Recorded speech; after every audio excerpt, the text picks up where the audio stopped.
it is located in the south of Slamet Mountain, awaits you. The attraction view from the university is to greet you from the peaceful and beautiful district. It is easy to find UMP, where we have two bus stops nearby the university, train station, bus station, and closest airport. The Faculty of Economic and Business UMP has vision to create students to have Islamic entrepreneur mindset and develop students into a successful business professional ready for future business world.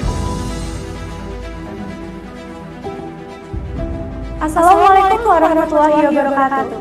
Welcome to the Faculty of Economic and Business, Universitas Muhammadiyah Purwakarta. It was established on 1st June 1995.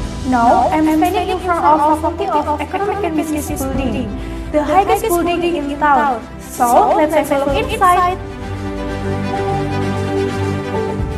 In the first floor, we have Baitul Mal Watani as Islamic financial institution and Indonesian Stock Exchange Syariah Investment Gallery. They can actively utilize a media to implement their knowledge and skill in Islamic banking and capital market. By prioritizing the convenience of facilities in every corner, we also commit to present the best service to our students. Our administrator's office provides service excellent to students with quick response and accurate service.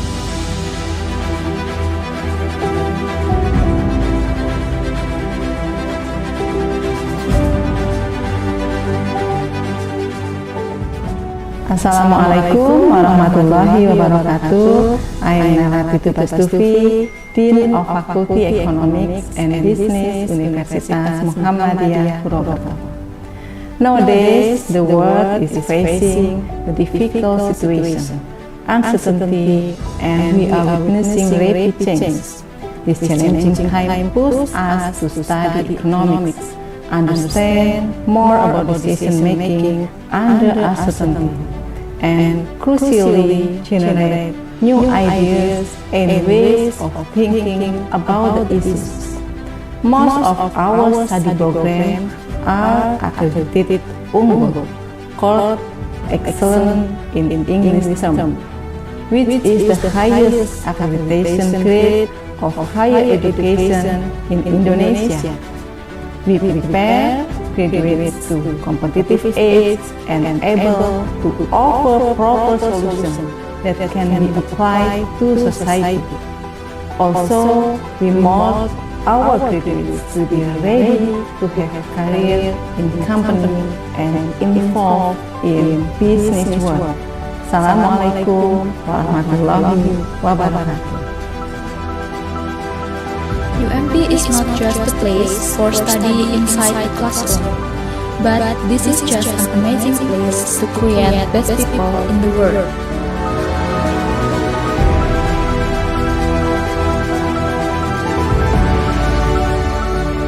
This is also a unique place to explore the great challenges of our time. This is the beginning of your journey to discover who you are, to set a bigger goal, and fight for your dream. As our vision to be the faculty that are excellent, modern, and Islamic, as well as entrepreneurial spirit, we believe to encourage you to push for something greater here in the Faculty of Economic and Business, Universitas Muhammadiyah Purwakarta. So, will you stand up for the challenges in your journey? It is now up to you to take the next step of learning journey. We are looking forward to meeting in Faculty of Economic and Business, Universitas Muhammadiyah Purwakarta. Sampai jumpa. See you. Like and mind. Wassalamualaikum warahmatullahi wabarakatuh.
same. Sometimes people change.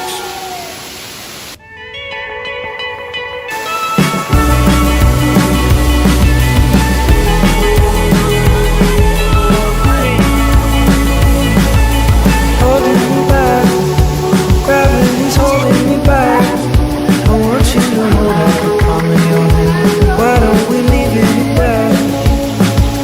Nothing to say, and everything gets in the way. Seems you can never be replaced, and I'm the one who'll stay. Oh, in this world, it's just us. You know it's not the same as it was. In this world, it's just us. You know it's not the same as it was. As it was. As it was. You know it's not the same. Answer the phone. Harry, you're no good alone. Why are you sitting at home on the floor? What kind of pills are you on? Ringing the bell, and nobody's coming to help. Your daddy lives by himself. He just wants to know that you're well. Oh, in this world, it's just us. You know it's not the same as it was. In this world, it's just us.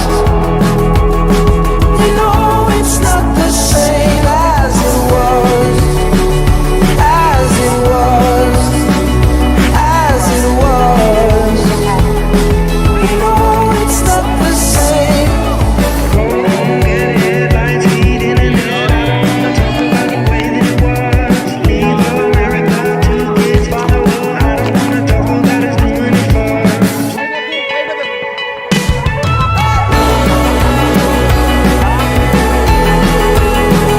As it was. You know it's not the same as it was. As it was. As it was.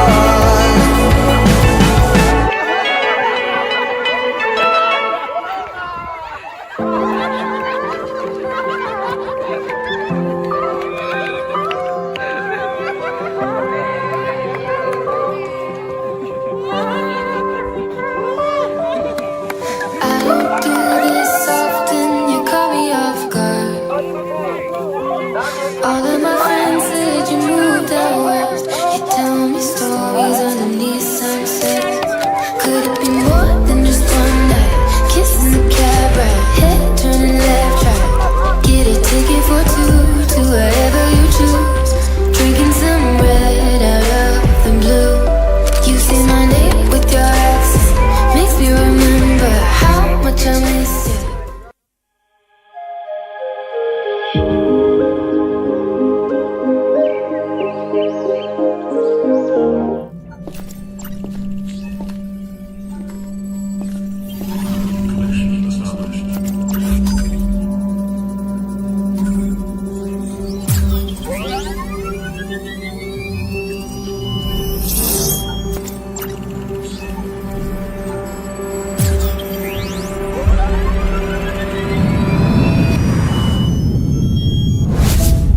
The world is becoming more limitless, and global competition is becoming more accessible. But that doesn't mean compromising our essence and abandoning our cherished values. Instead, it's an opportunity to showcase the greatness of our diversity to the world. Globalization demands that we stay abreast of the latest scientific developments to meet the needs of our time and serve humanity.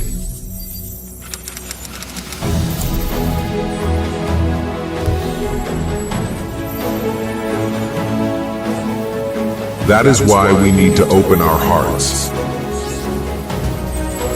continue learning, and never be content in our quest to become individuals who are excellent, modern, and guided by Islamic values. With this spirit, we believe that achievements are inevitable and that they open up broader opportunities for continuous progress and being at the forefront.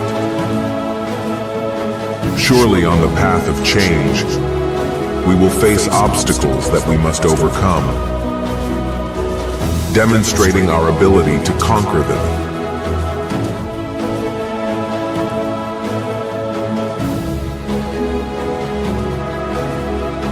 Health, environment, economic development, and other areas in need of improvement.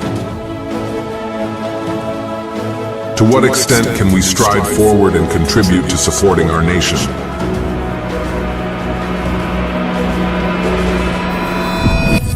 We simply need not hesitate to try, for today belongs to us.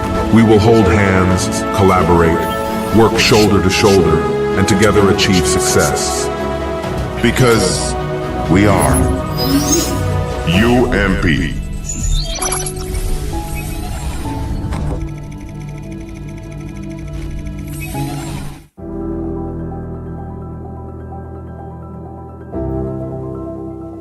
Universitas Muhammadiyah Purwokerto, known as UMP.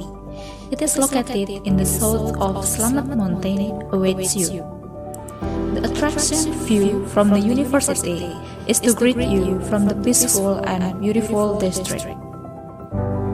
It is easy to find UMP, where we have 2 bus stops nearby the university, train station, bus station, and closest airport. The Faculty of Economic and Business UMP has vision to create students to have Islamic entrepreneur mindset and develop students into a successful business professional ready for future business world. Assalamualaikum warahmatullahi wabarakatuh. Welcome to the Faculty of Economic and Business, Universitas Muhammadiyah Purwokerto. It was established on 1st June 1995. Now, I'm standing in front of Faculty of Economic and Business building, the highest building in town. So, let's have a look inside. In the first floor, we have Baitul Mal Watanil as Islamic financial institution and Indonesian Stock Exchange Syariah Investment Gallery. They can actively utilize a media to implement their knowledge and skill in Islamic banking and capital market. By prioritizing the convenience of facilities in every corner, we also commit to present the best service to our students. Our administration office provides service excellent to students with quick response and accurate service.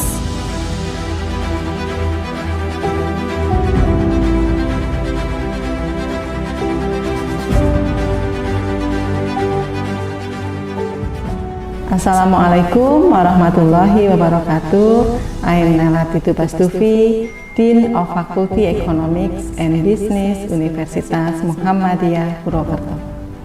Nowadays, the world is facing a difficult situation, uncertainty, and we are witnessing rapid change. This challenging time pushes us to study economics, understand more about decision-making under uncertainty, and crucially generate new ideas and ways of thinking about the issues. Most of our study programs are accredited unggul, called excellent in English term, which is the highest accreditation grade of higher education in Indonesia. We prepare graduates to competitive age and able to offer proper solutions that can be applied to society. Also, we mold our graduates to be ready to have career in company and involved in business world. Assalamualaikum warahmatullahi wabarakatuh. UMP is not just a place for study inside the classroom, but this is just an amazing place to create best people in the world.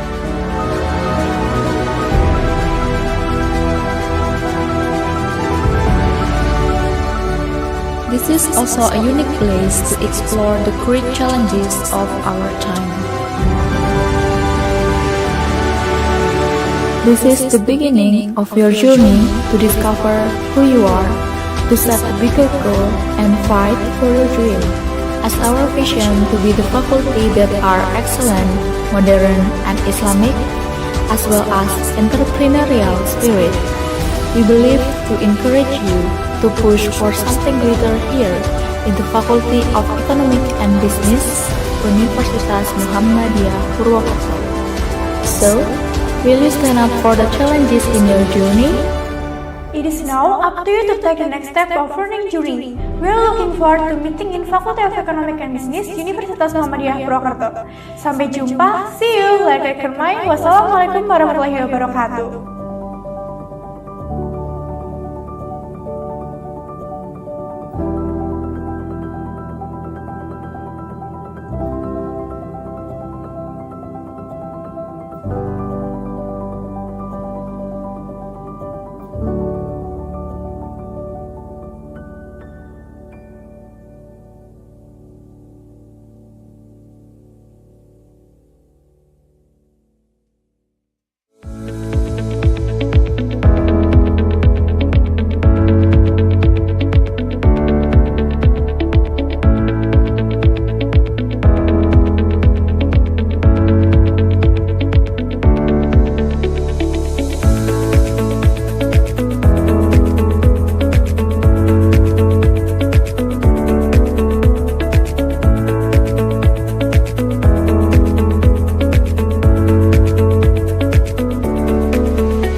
The world is becoming more limitless, and global competition is becoming more accessible.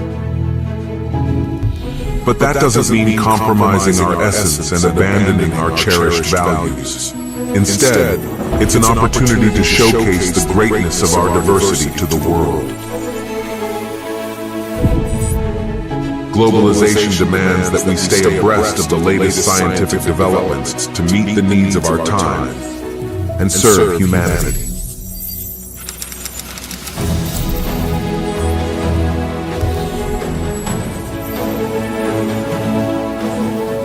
That is why we need to open our hearts, continue learning, and never be content in our quest to become individuals who are excellent, modern, and guided by Islamic values.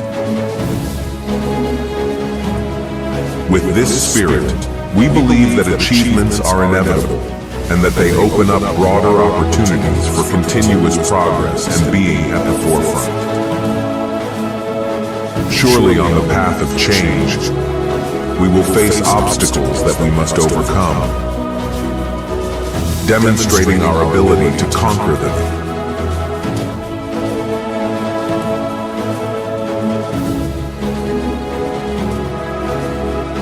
Health, environment, economic development, and other areas in need of improvement. To what extent can we stride forward and contribute to supporting our nation?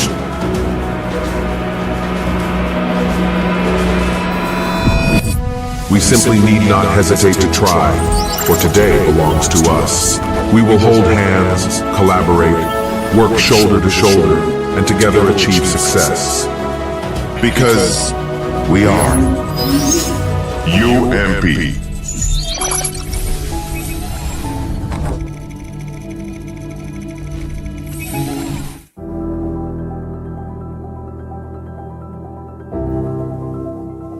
Universitas Universitas Muhammadiyah Purwokerto, known as UMP. It is located in the south of Slamet Mountain, awaits you. The attraction view from the university is to greet you from the peaceful and beautiful district. It is easy to find UMP, where we have two bus stops nearby the university, train station, bus station, and closest airport.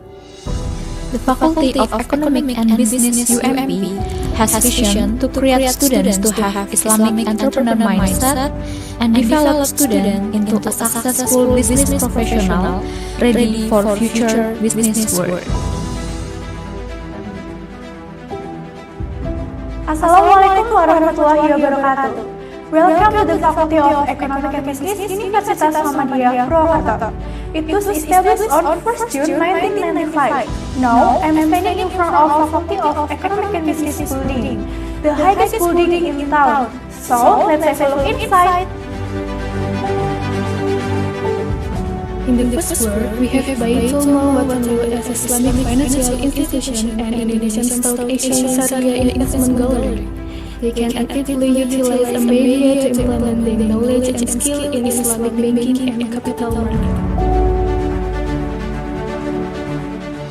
By prioritizing convenience of facilities in every corner, we also commit to present the best service to our students. Our administration office provides service excellent to students with quick response and accurate service.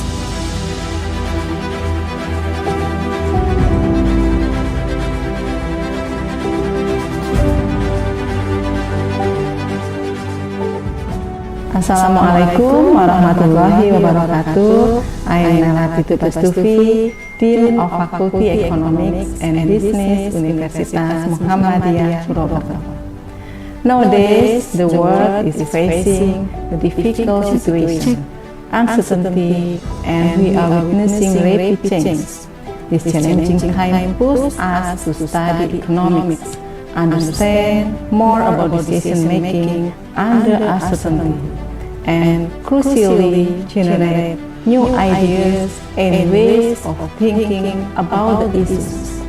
Most of our study programs are accredited unggul, called excellent in English term, which is the highest accreditation grade of higher education in Indonesia.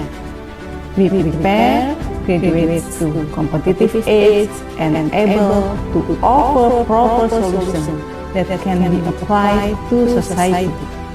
Also, we mold our graduates to be ready to have a career in the company and involved in business world. Assalamualaikum warahmatullahi wabarakatuh. UMP is not just a place for studying inside the classroom, but this is just an amazing place to create best people in the world.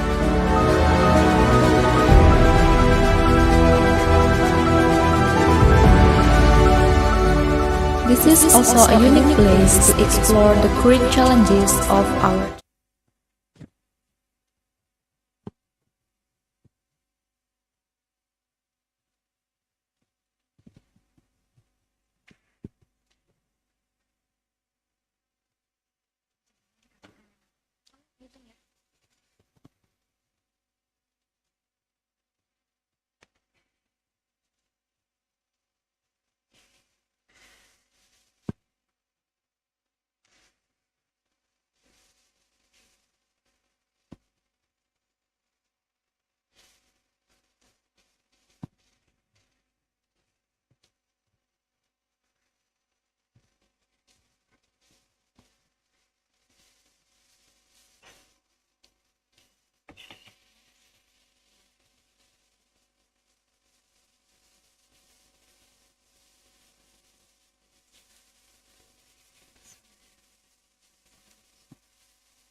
Assalamualaikum warahmatullahi wabarakatuh.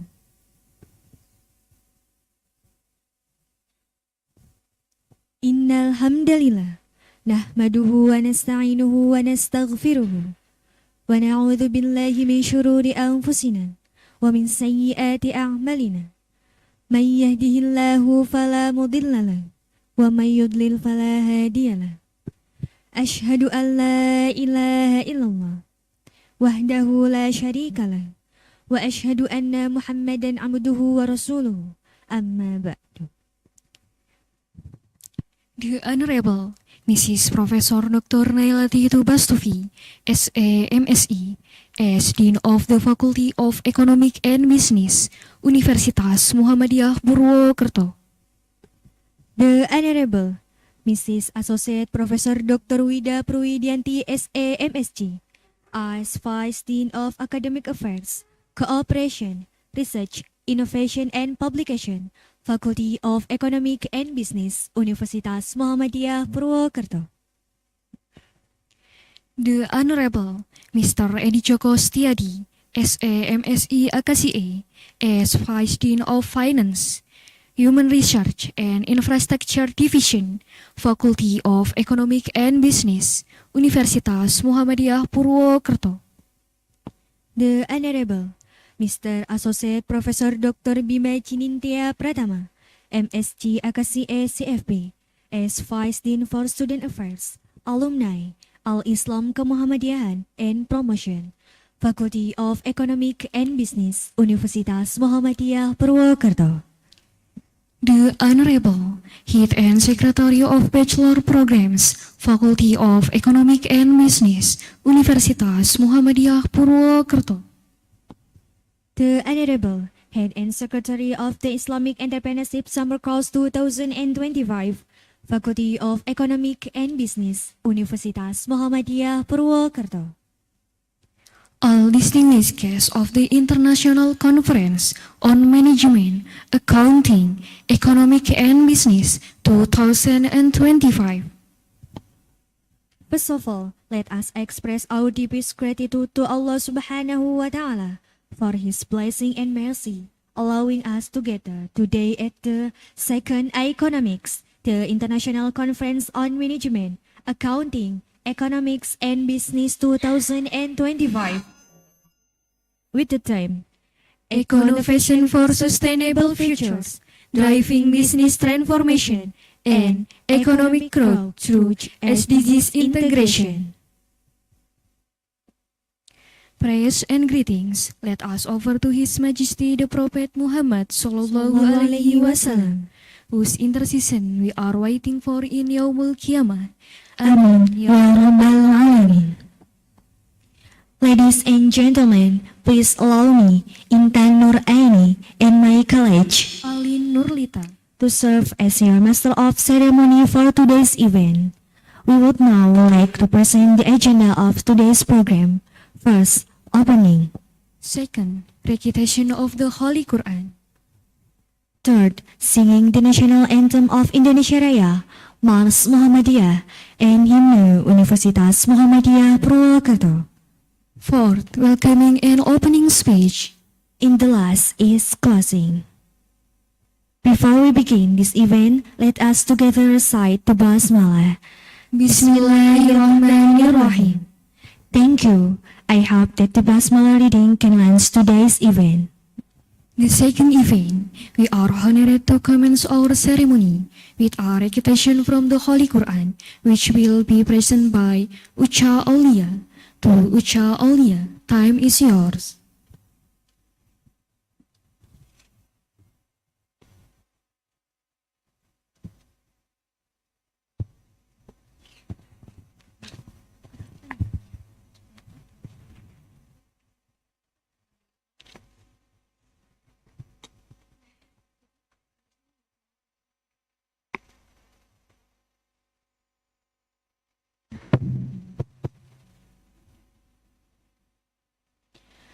Assalamualaikum warahmatullahi wabarakatuh.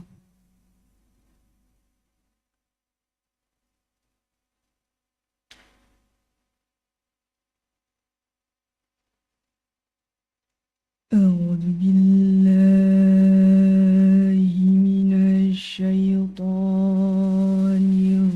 الرجيم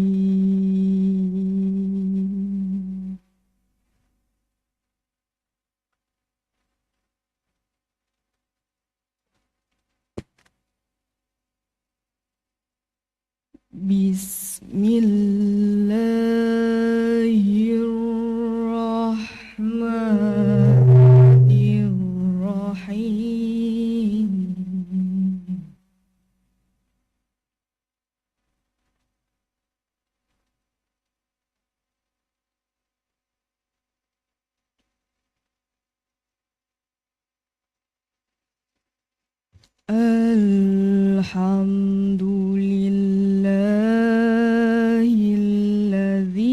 Alhamdulillahilladzi khalaqas samawati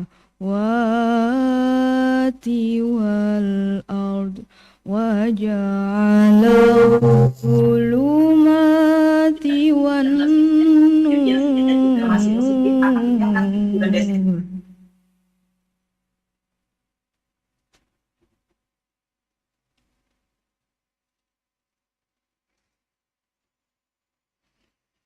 ثم الذين كفروا بربهم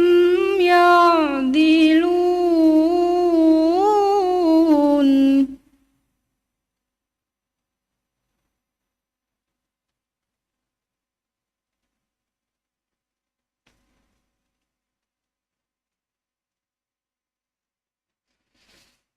هو الذي خلقكم من طين ثم قضى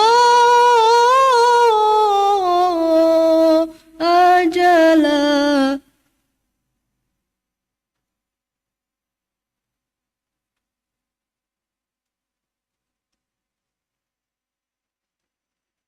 وأجل مسمى عنده ثم أنتم تمترون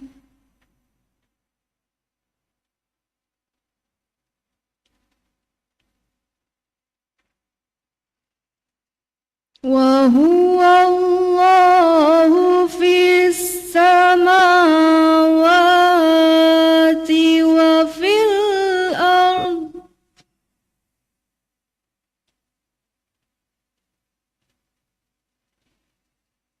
يعلم سركم وجهركم ويعلم ما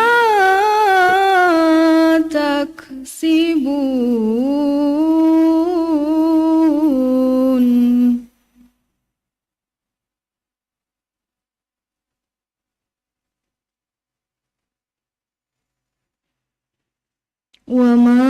وما تأتيهم من آية من آيات ربهم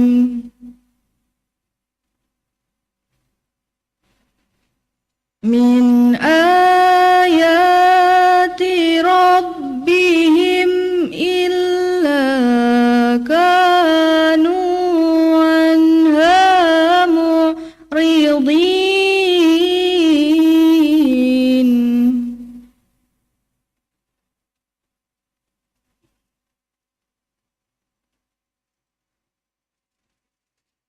فقد كذبوا بالحق لما جاءهم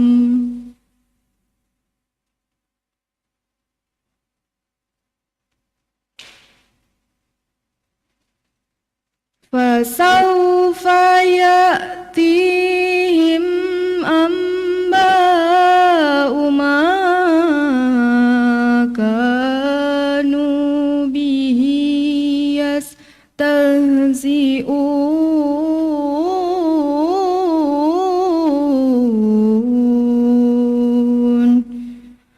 Sadaqallahul Azim. I seek refuge in Allah from the accursed Satan's temptation. In the name of Allah, the most gracious, the most merciful. All praise belongs to Allah, who created the heavens and the earth, and make darkness and light. Yet those who disbelieve equate with their Lord. He is the one who created you from clay, then destined a term. The fixed term lies with him, yet you are in doubt. He is the true God in the heavens and the earth. He knows what you conceal and what you reveal, and he knows what you earn. Yet whenever a sign from the signs of their Lord comes to them, they do nothing but turn away from it. So they rejected the truth when it came to them. Now there shall come to them a full account of what they used to ridicule. The Most Great Allah has spoken the truth. Wassalamualaikum warahmatullahi wabarakatuh.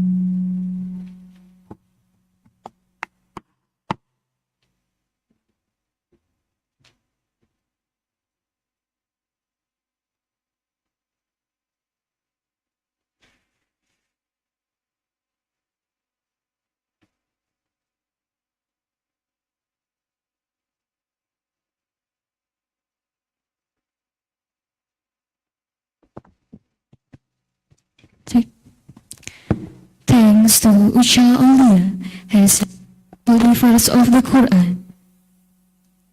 The third event is singing the national anthem of Indonesia Raya, Mars Muhammadiyah, and Hymne Universitas Muhammadiyah Purwokerto, which will be guided by Fadila Aini Insani.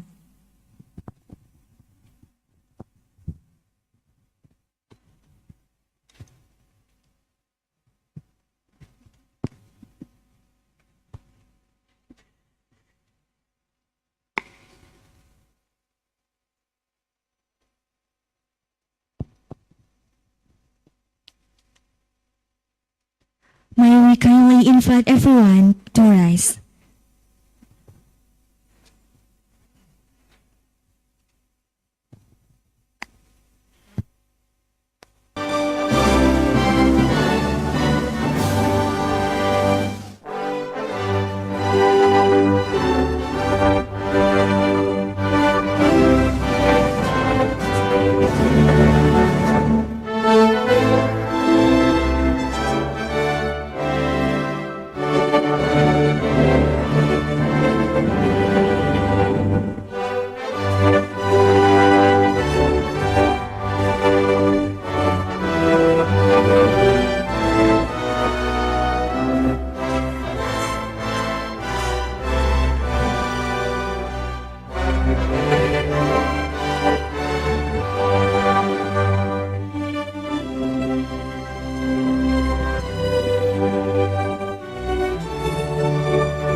Thank you. You may now be seated.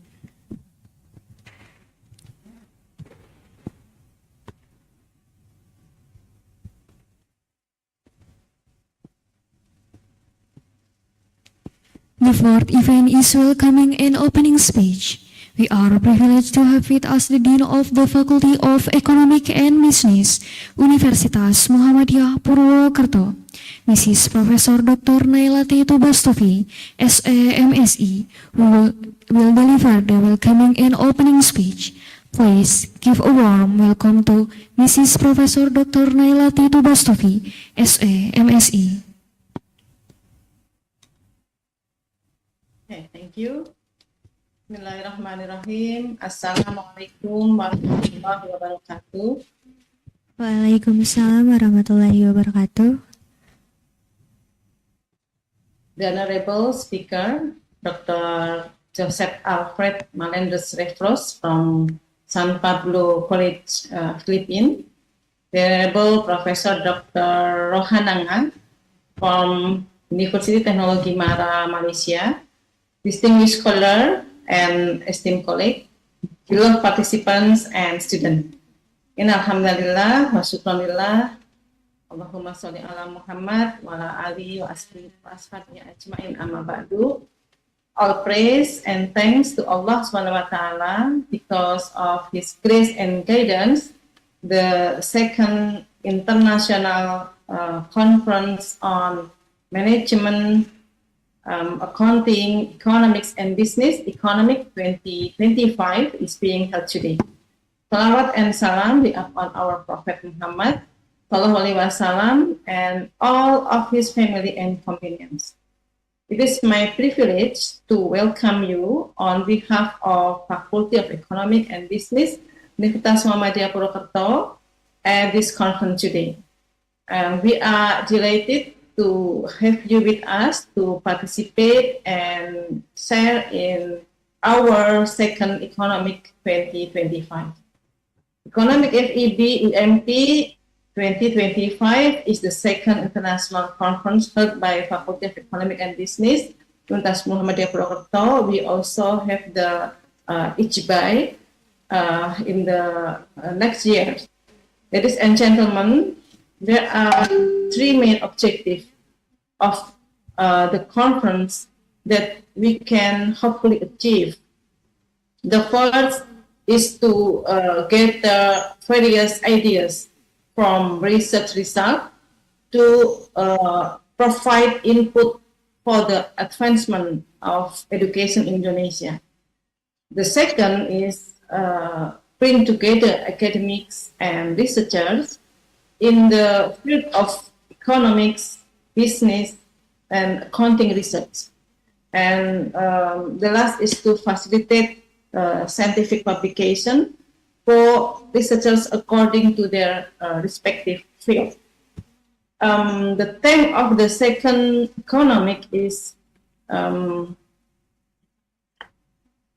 econovation for sustainable future, driving business transformation and economic growth through SDG integration.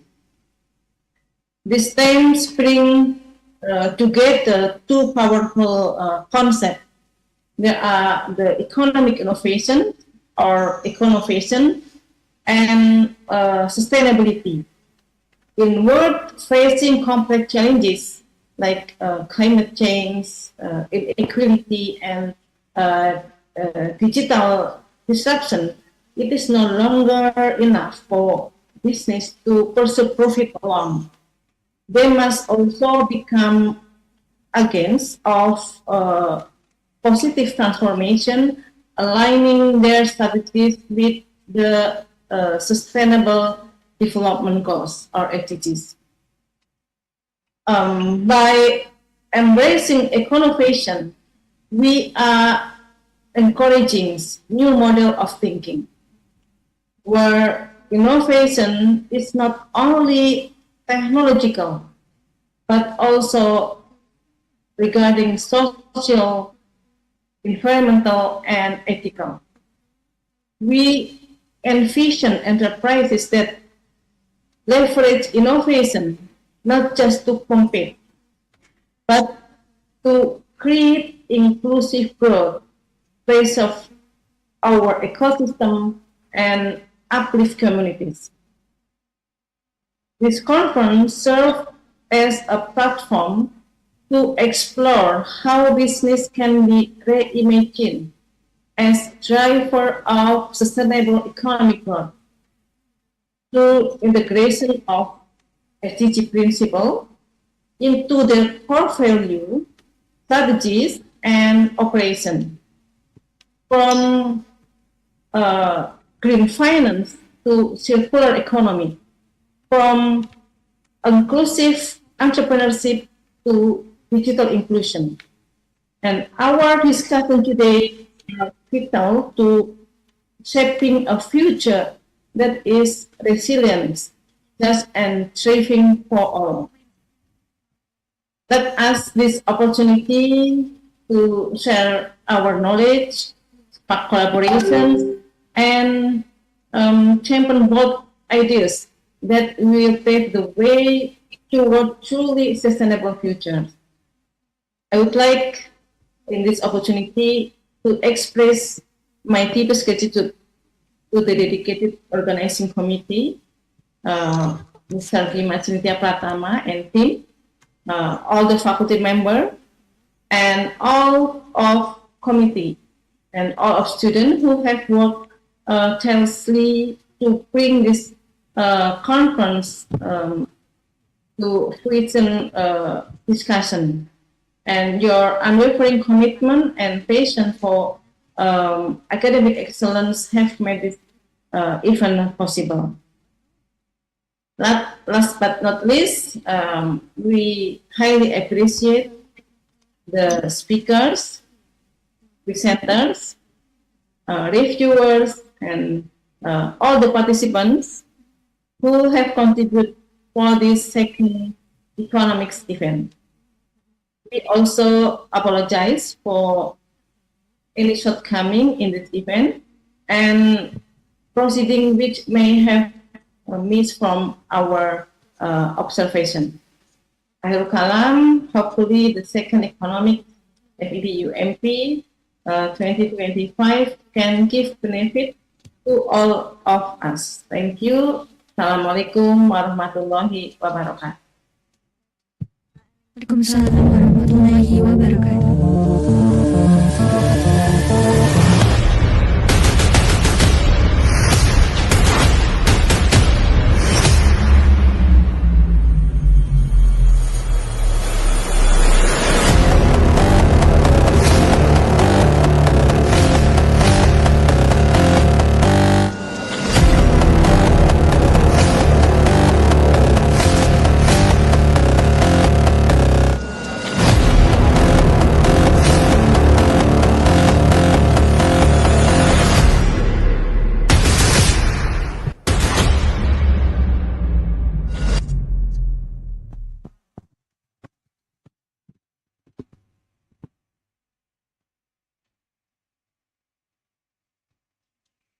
Thank you, Mrs. Professor Dr. Nailati Tubastufi, SA MSE, for the speech.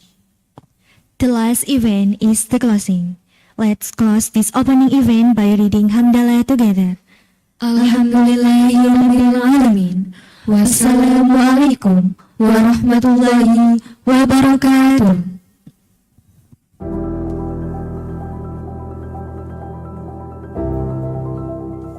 Universitas Muhammadiyah Purwokerto, known as UMP. It is located in the south of Slamet Mountain, awaits you. The attraction view from the university is to greet you from the peaceful and beautiful district.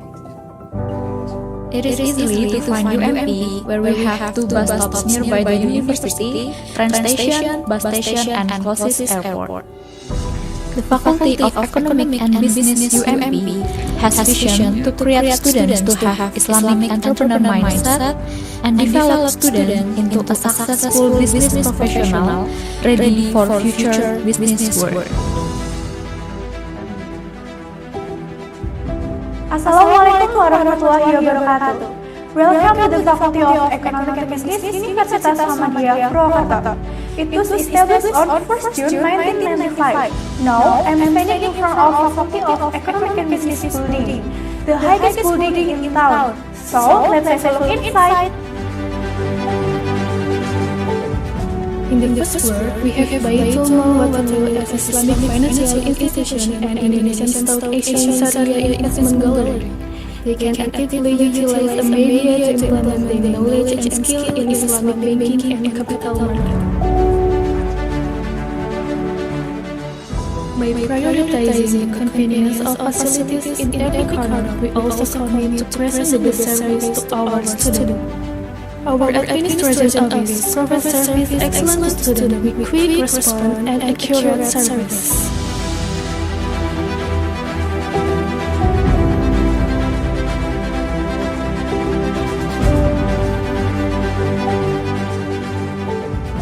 Assalamualaikum warahmatullahi wabarakatuh. I am Nailati Tubastufi, Dean of Faculty Economics and Business, Universitas Muhammadiyah Purwokerto.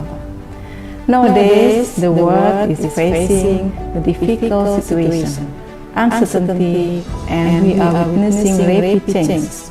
This challenging time pushes us to study economics, understand more about decision-making under uncertainty, and crucially generate new ideas and ways of thinking about the issues. Most of our study programs are accredited unggul, called excellent in English term, which is the highest accreditation grade of higher education in Indonesia. We prepare graduates to competitive age and able to offer proper solutions that can be applied to society. Also, we mold our graduates to be ready to have a career in the company and involved in business world. Assalamualaikum warahmatullahi wabarakatuh. UMP is not just a place for studying inside the classroom, but this is just an amazing place to create best people in the world.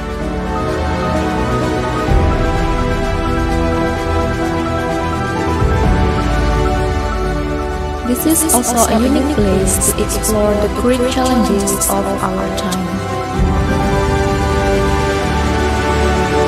This is the beginning of your journey to discover who you are, to set a bigger goal, and fight for your dream. As our vision to be the faculty that are excellent, modern, and Islamic, as well as entrepreneurial spirit, we believe to encourage you to push for something greater here in the Faculty of Economic and Business, Universitas Muhammadiyah Purwokerto. So, will you stand up for the challenges in your journey? It is now up to you to take the next step of learning journey. We are looking forward to meeting in Faculty of Economic and Business, Universitas Muhammadiyah Purwokerto. Sampai jumpa. See you. Like Wassalamualaikum warahmatullahi wabarakatuh.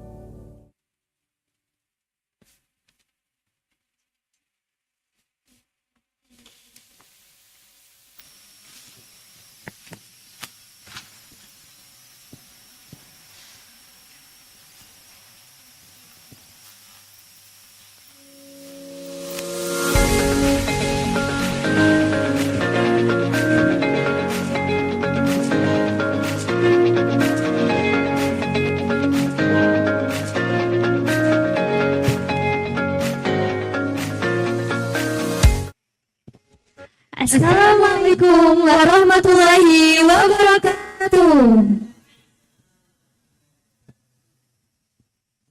Okay, entering to the next event, I would like to introduce our moderator for today's session, Mrs. Maulida Nurul Inayah, SA MSc CFP. Let me share a brief overview of their impressive background. Personal information: Maulida Nurul Inayah, SA MSc CFP. Academic qualification: Master of Science in Management Finance at Universitas Gadjah Mada.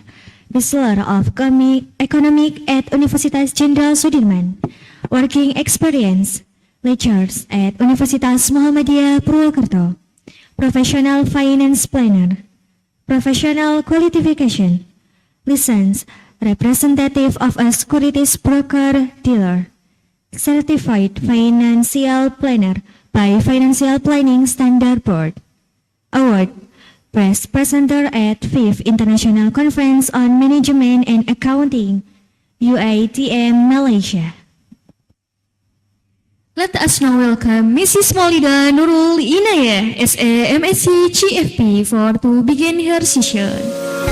Please all participants give applause to our wonderful moderator for today.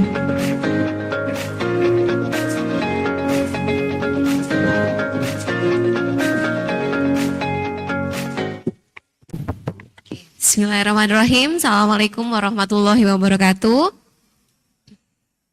Good morning, everyone. Okay, welcome to the International Conference on Management, Accounting, Economics and Business, or Economics 2025. I'm honored to be here with you at this hall. And in this session, we are not just discussing important and interesting topic, but what make it more special because both of our speakers today are the part of the family of Faculty of Economics and Business, Universitas Muhammadiyah Purwokerto, because previously they joined as a guest lecturer in our faculty. Okay. So first, let's start with our first speaker.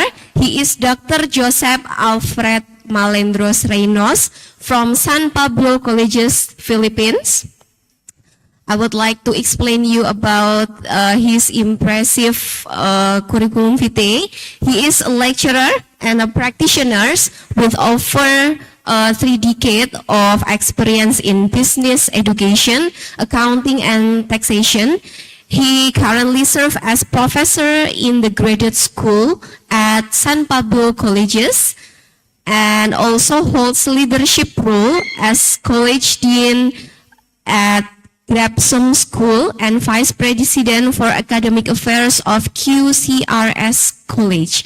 He is a certified management accountant, an experienced corporate auditor, tax consultant, and managing partner at Accuracy Accounting and Bookkeeping Service.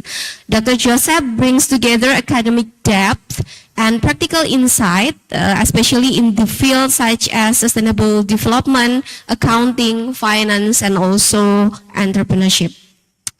Dr. Joseph, it's great to see you again in our faculty. Hello. Hello. Hello, Dr. Joseph. Yeah. Okay. Kamusta po kayo, Dr. Joseph? Mabuti naman. It's good to see you again. It's Okay. my honor to be invited. Okay. Thank you very much, Dr. Joseph. We are very happy that you came back with us at this time in the economics, and we are also happy to let you know that today's participant came from many countries such as Egypt, Pakistan, Yemen, Indonesia, Zimbabwe, and more. And it's great to see such international spirit here at Faculty of Economics and Business, Universitas Muhammadiyah Purwokerto. So, ladies and gentlemen, Dr. Joseph will share a practical overview on how sustainable finance is growing in Philippines. He will talk about the ideas like SGDs and also ESG as a business strategic decision with real example from the enterprises in the Philippines.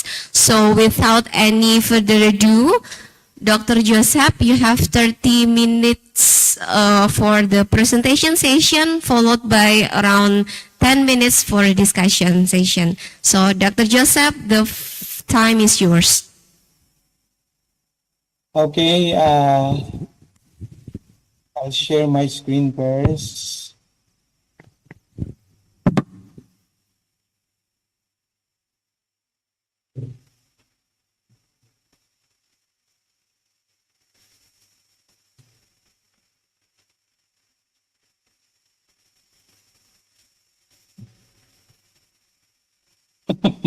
Sorry. Okay.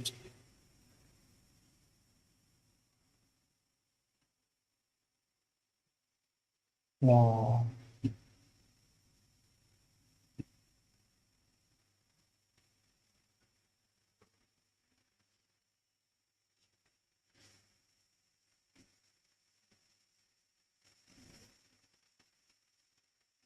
Okay.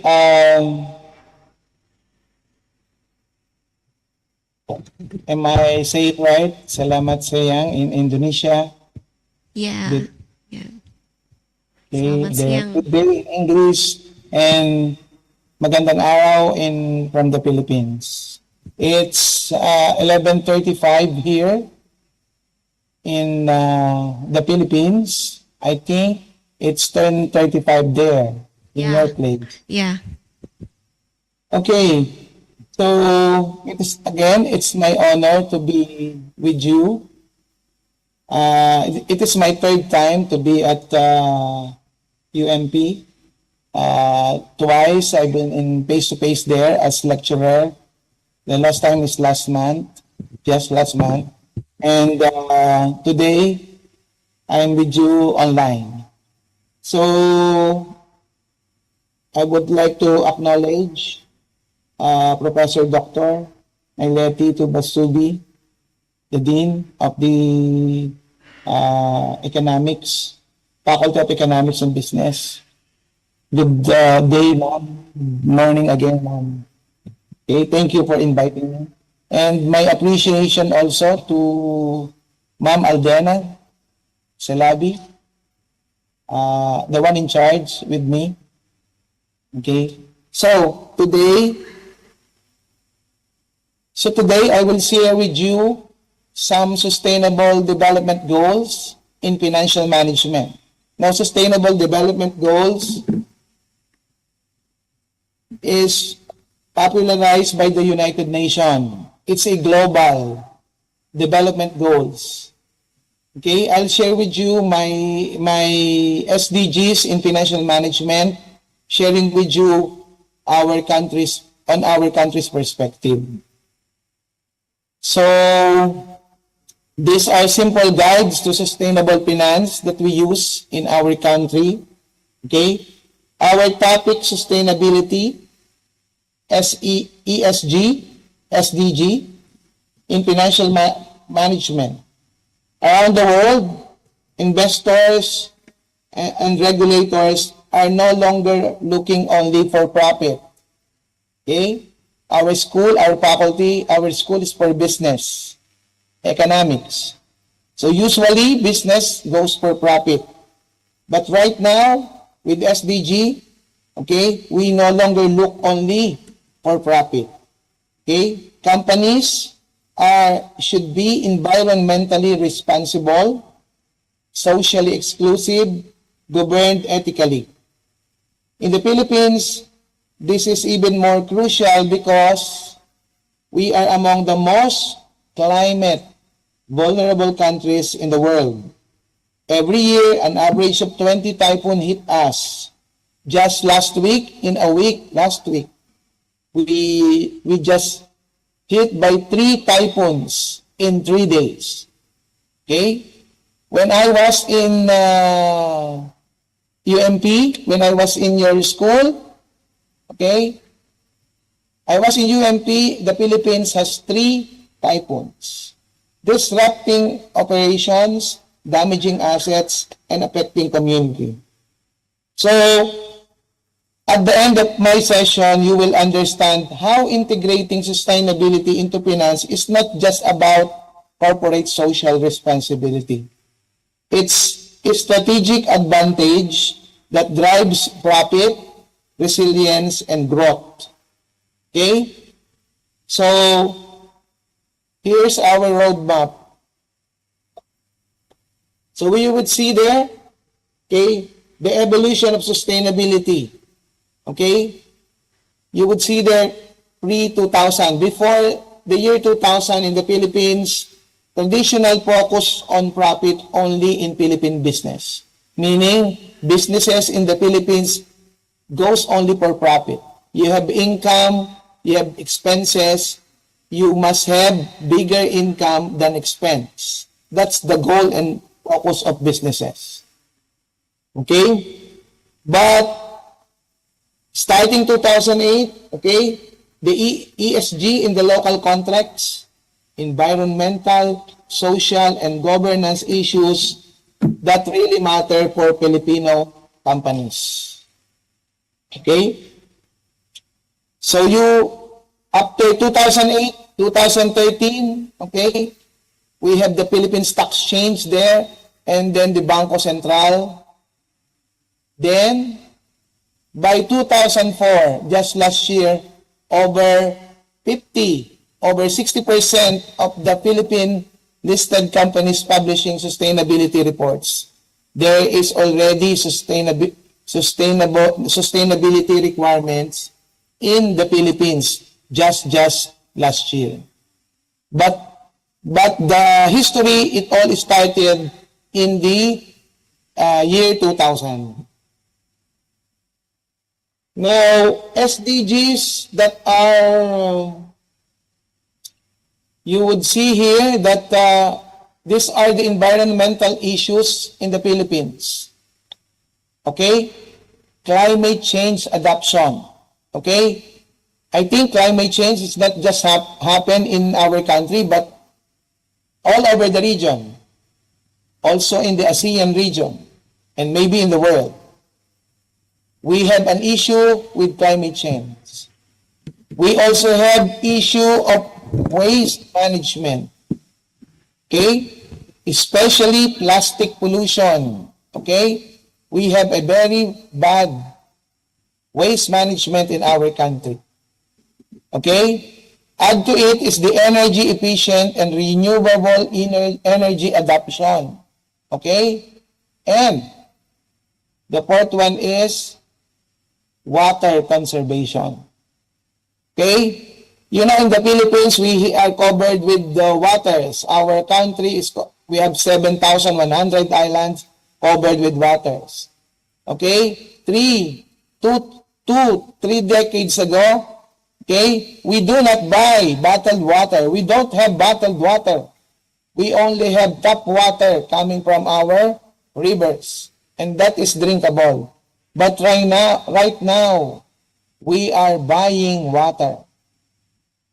Okay? So, for the social concerns of our Filipino businesses, we have inclusive employment practices. Okay? We have community development in operation areas, health and safety of our workers, and responsible supply, fair treatment of small farmers and suppliers. They say in the West, they say farmers are rich in the US.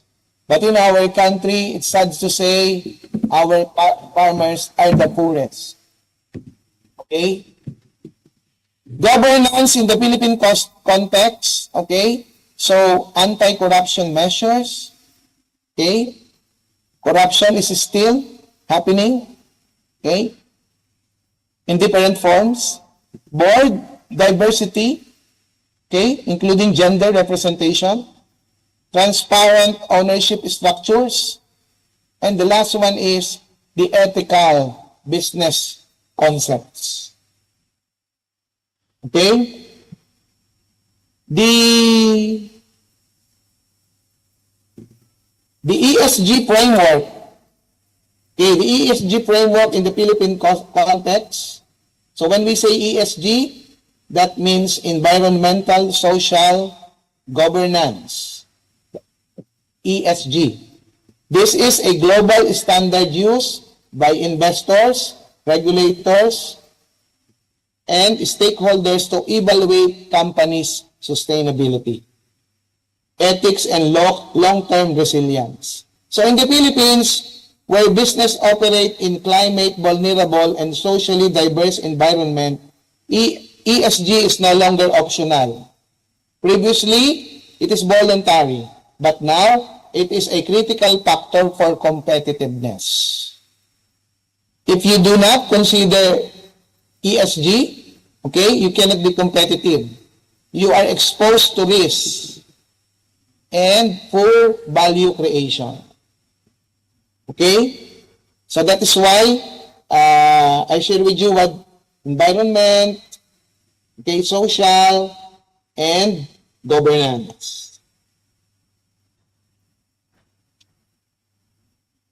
Now, what will be the benefits for ESG? Okay? So in the Philippines, what is the benefit by investing in environmental, social, and governance practices? Okay? Well, access to capital. That's number one. Okay? Companies with strong ESG performance are more attractive to local and international investors. Okay? So, in 2024 alone, okay, global funds in the Philippines increasingly prioritize sustainable business. Okay? So, number two, Now, climate and disaster preparedness. The Philippines is among the most disaster-prone countries. Okay? So, companies integrate already climate risk assessment. Okay? When typhoon hit us, okay, educational institution suspend classes. Not just for one day. Okay? Not for one day. Okay? But for a week. Then after a week, flooding is everywhere. Okay? So number 3, okay. Number 3, you have cost savings and operational efficiency. Okay? Benefit of ESG. So lower energy and resource costs. Okay? So when you lower energy and resource costs, companies adopting energy efficient technology and waste reduction initiatives. Okay? I'm going to give example later. So one is by using,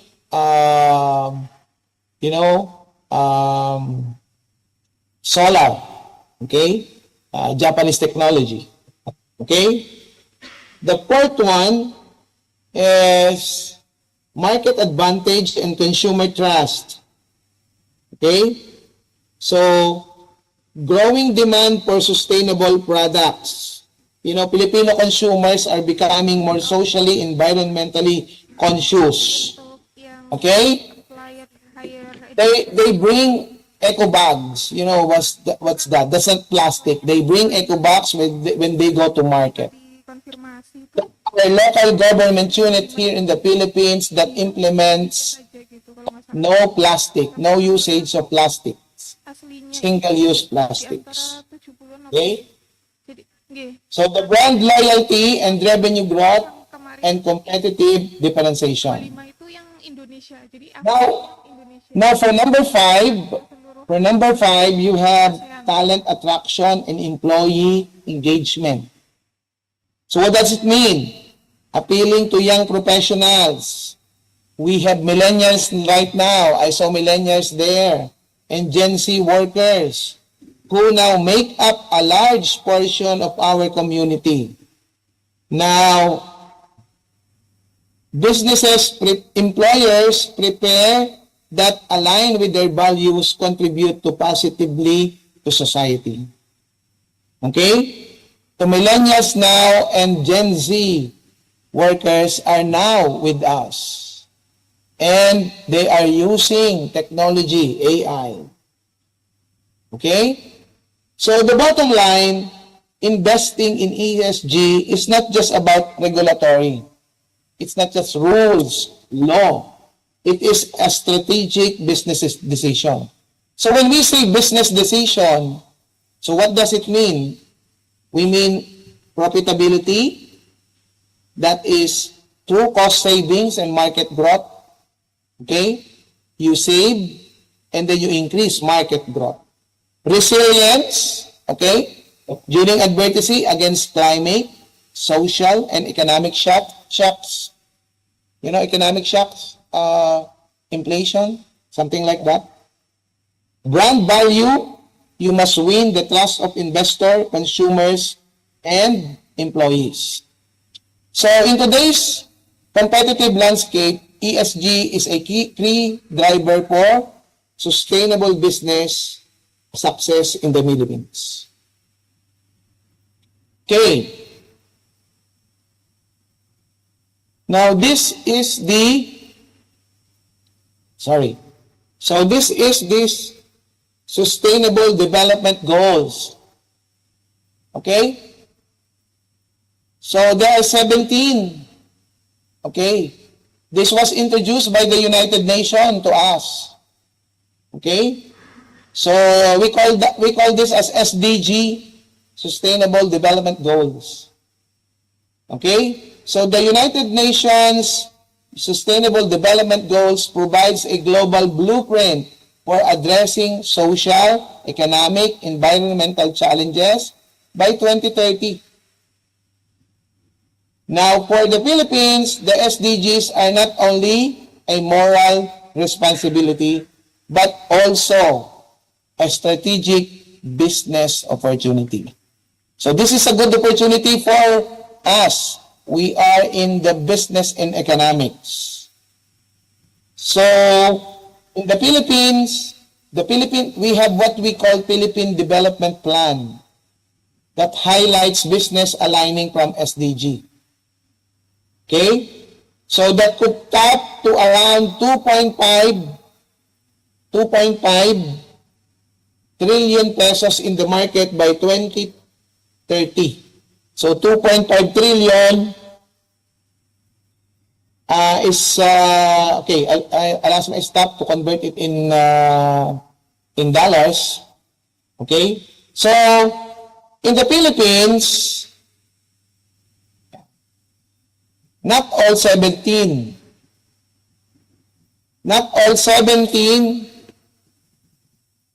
SDG are prioritized in the Philippines. I will only name at least 6. Okay? At least 6. Okay, so the first one, of course, okay, so we prioritize no poverty. So this is essential to high poverty incidents, especially in rural and marginal communities. Like I've said before, okay, this is very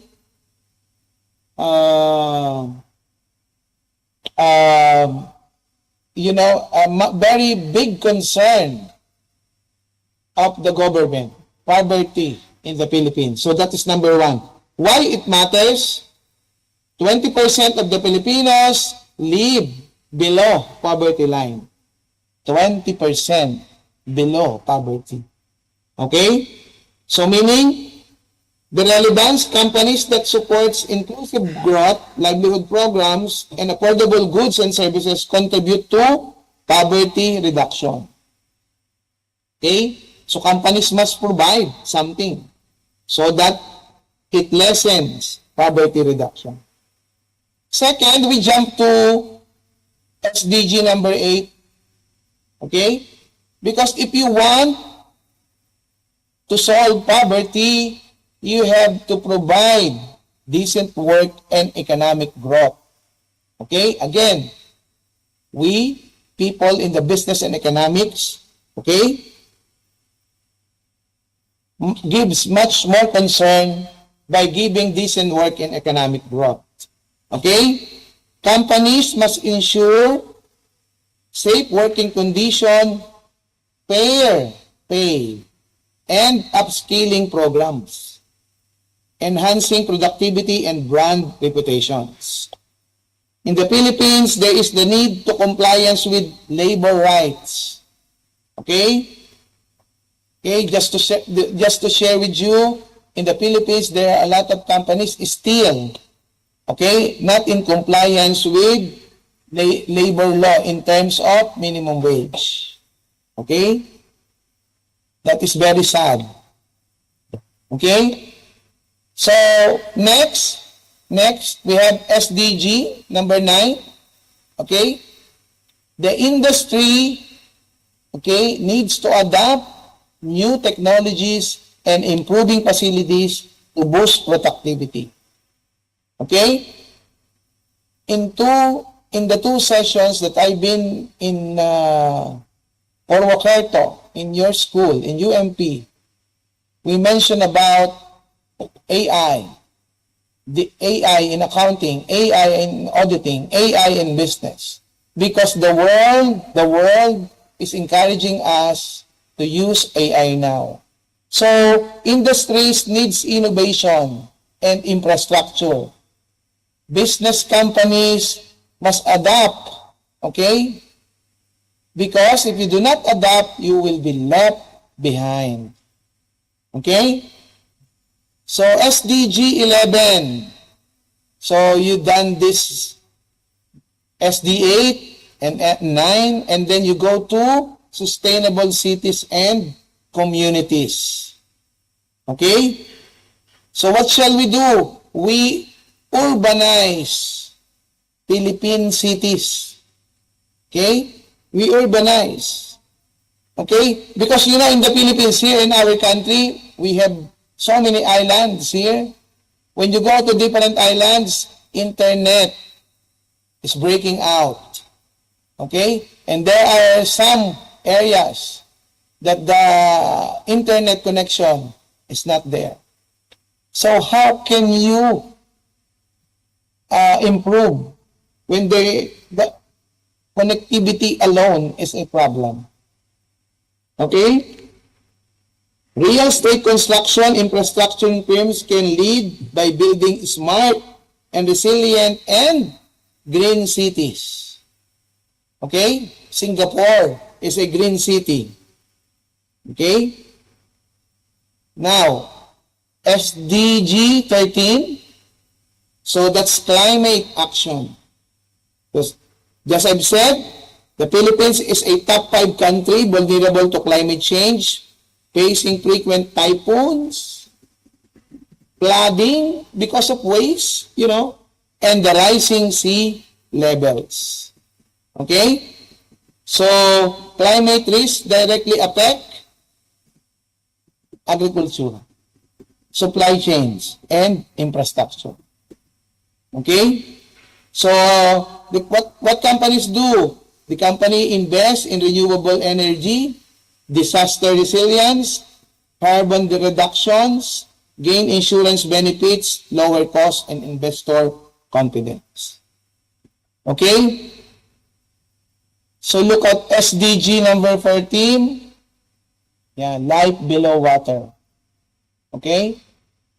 So right now, we are worried because water is being bought in the Philippines right now.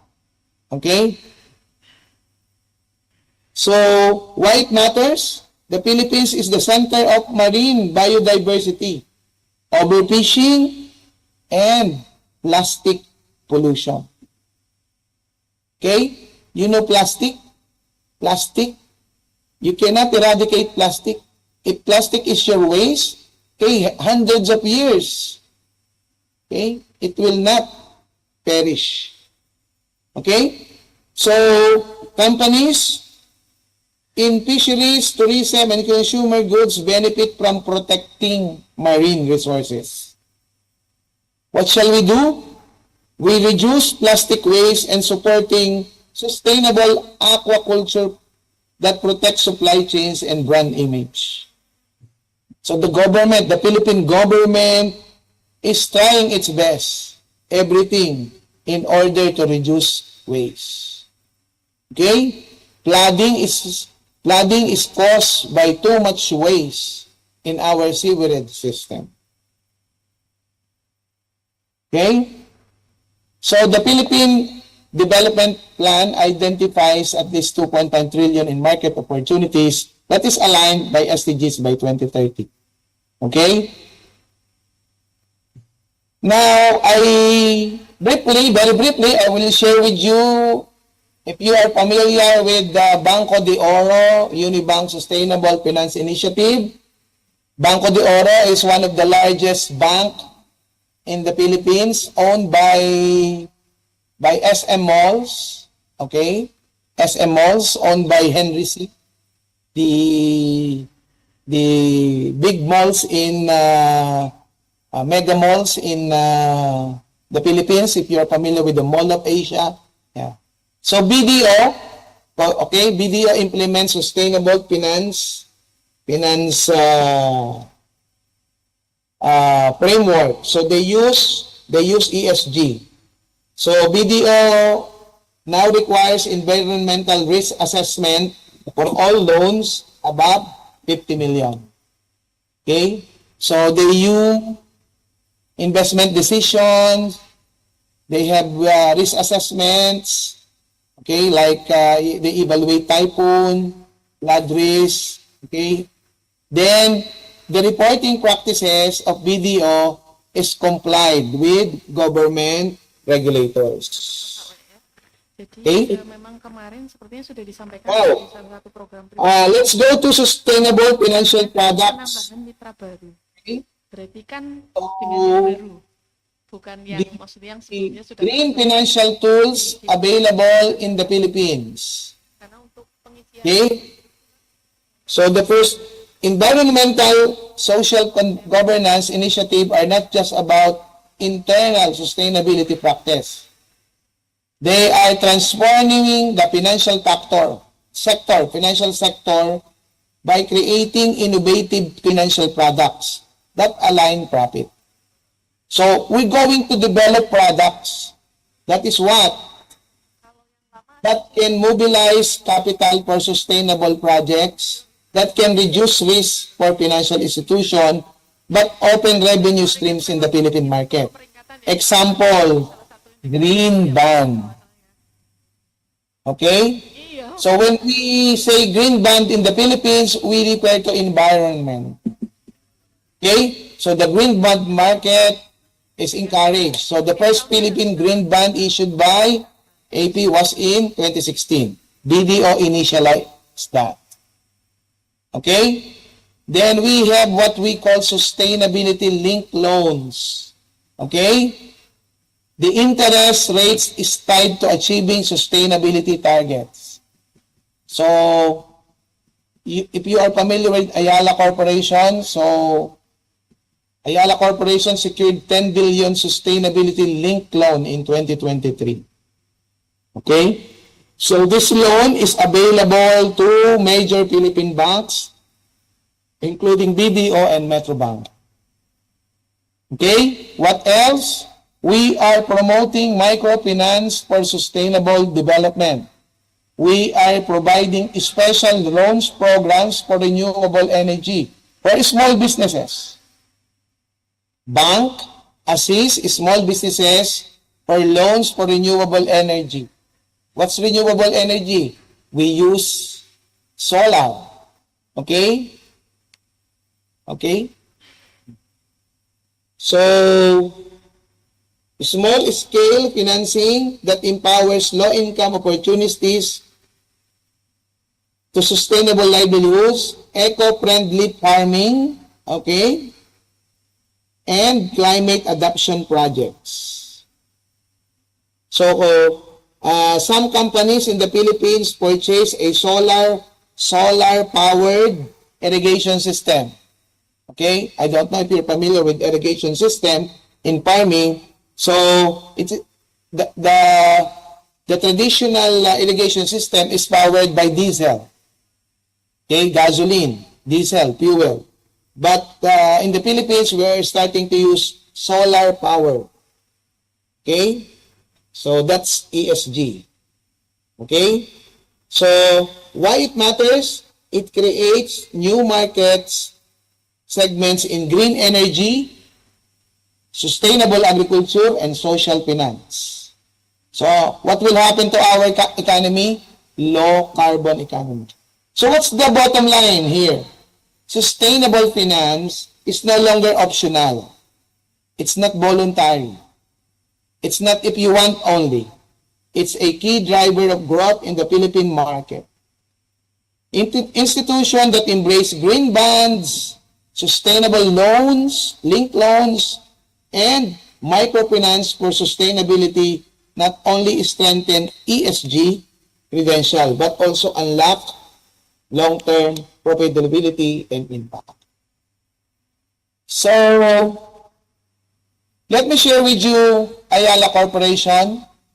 Okay, it's also a big company in the Philippines, one of the oldest and largest conglomerate owned by Ayala family. Okay, so they diverse business interests including real estate, banking, and telecommunications. Okay, but you know, they integrate sustainability to corporate strategy into 2015, committed to carbon neutrality. You know, because you know, in scientifically, carbon damage our, you know, our skies. Okay.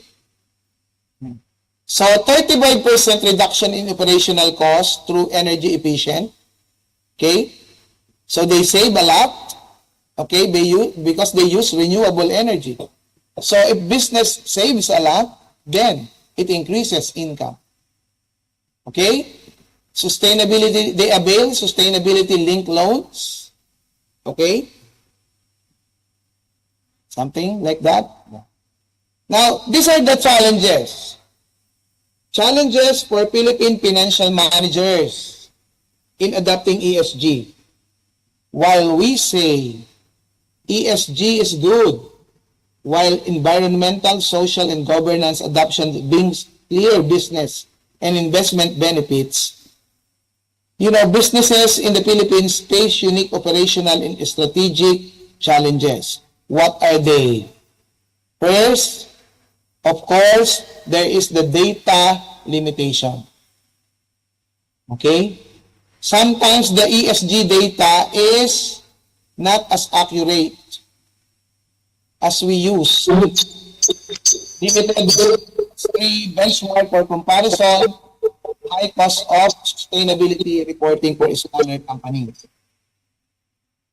Another challenge is regulatory navigation, where compliances is hard to comply with Philippine government. There are, in the Philippines, they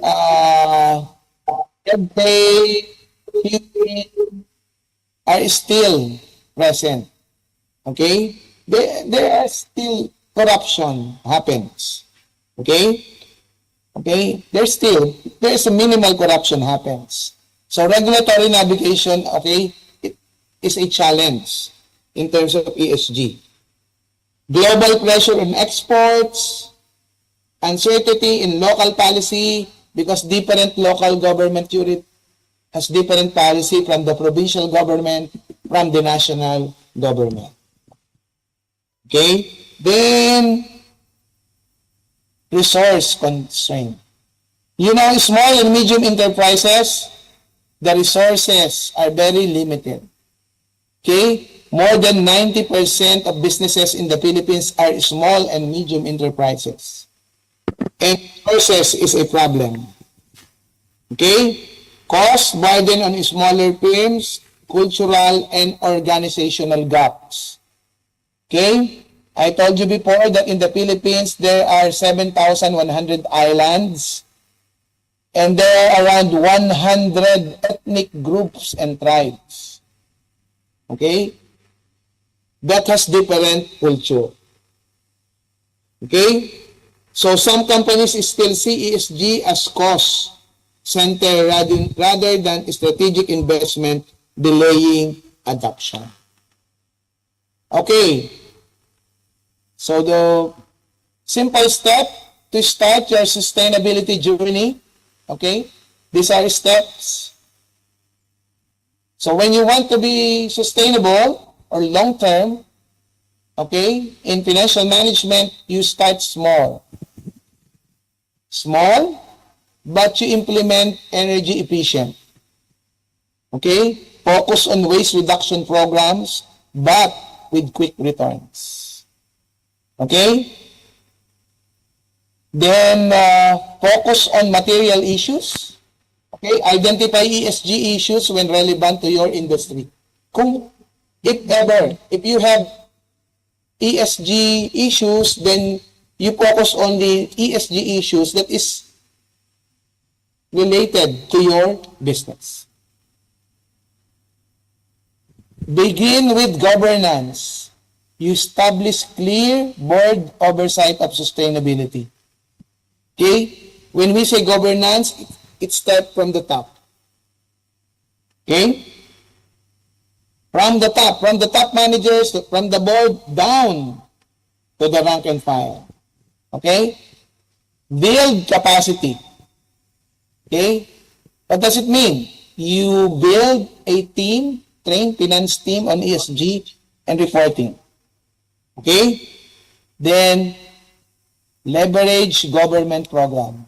Take advantage of some of the government programs.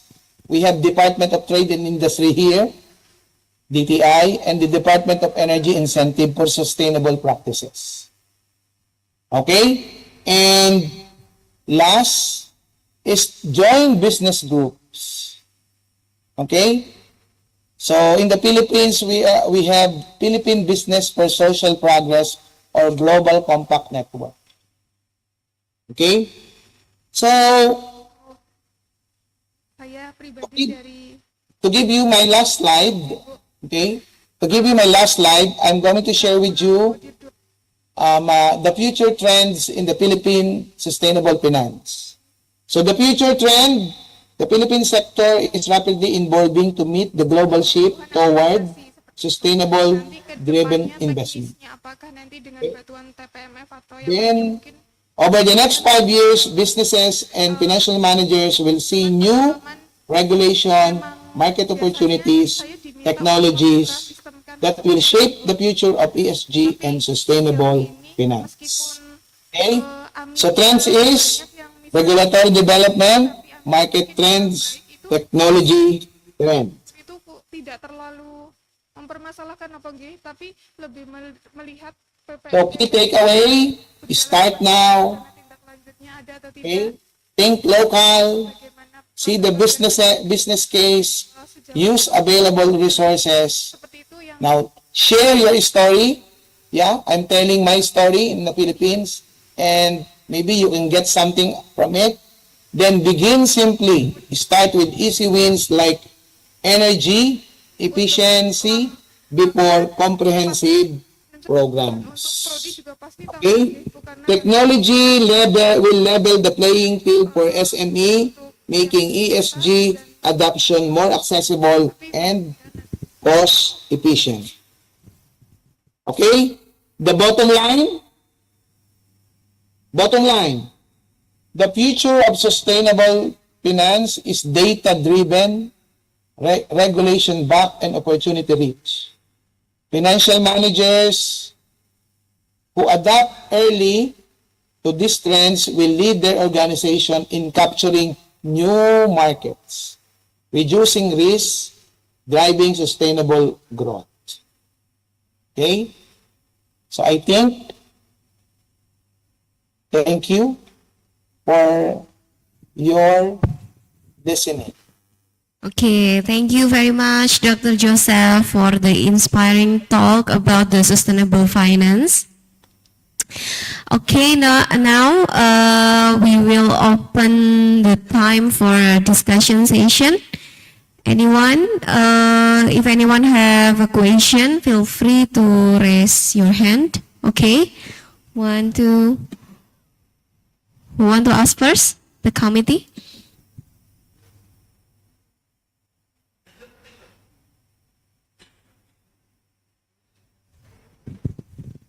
Okay, you can introduce yourself first.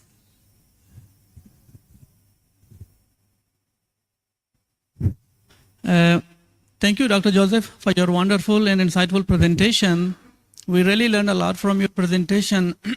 Before asking my question, I want to introduce myself. I'm Salman from State University of Yogyakarta. I'm from Pakistan and I'm a PhD student in educational research and evaluation.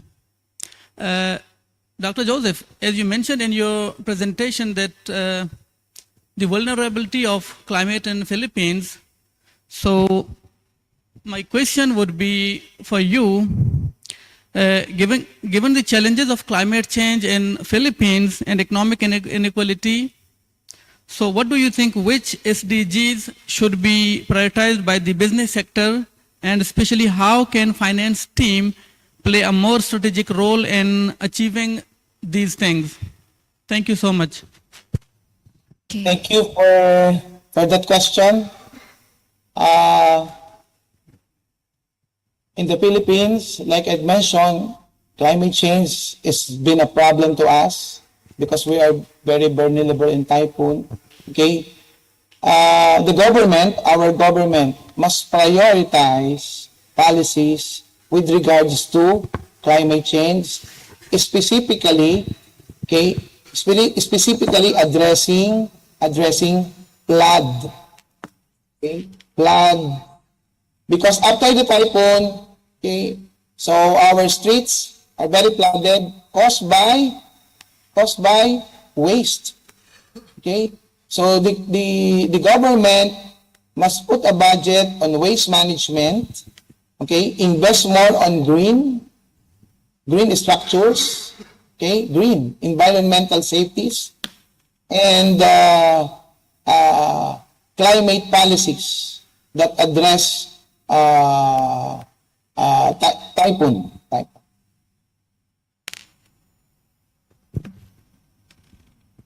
Okay, thank you so much for the answer, Dr. Joseph.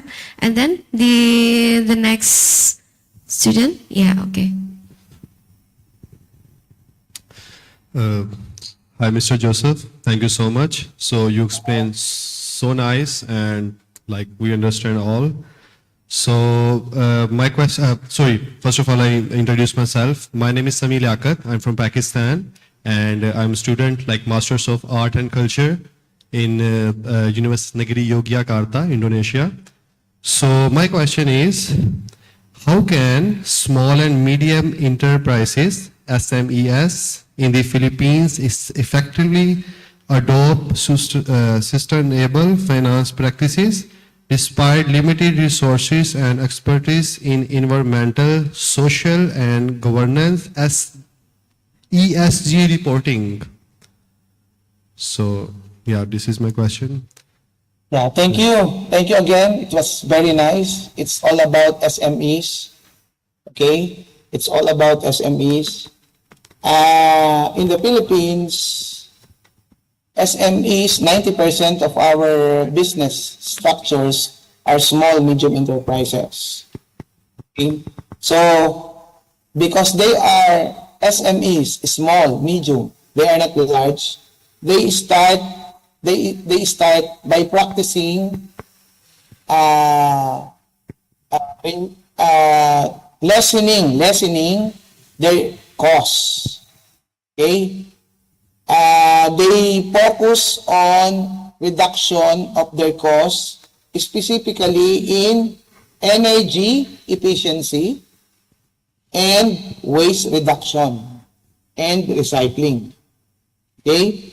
So they start with, using solar, okay, solar power, okay, because when they use solar power, they use their usage of electric and carbon. Then, waste reduction, they practice, example here in the Philippines, waste reduction and recycling, there's some businesses that do not use plastics. They do not patronize plastics. Okay? Plastics, the single-use plastics. Okay?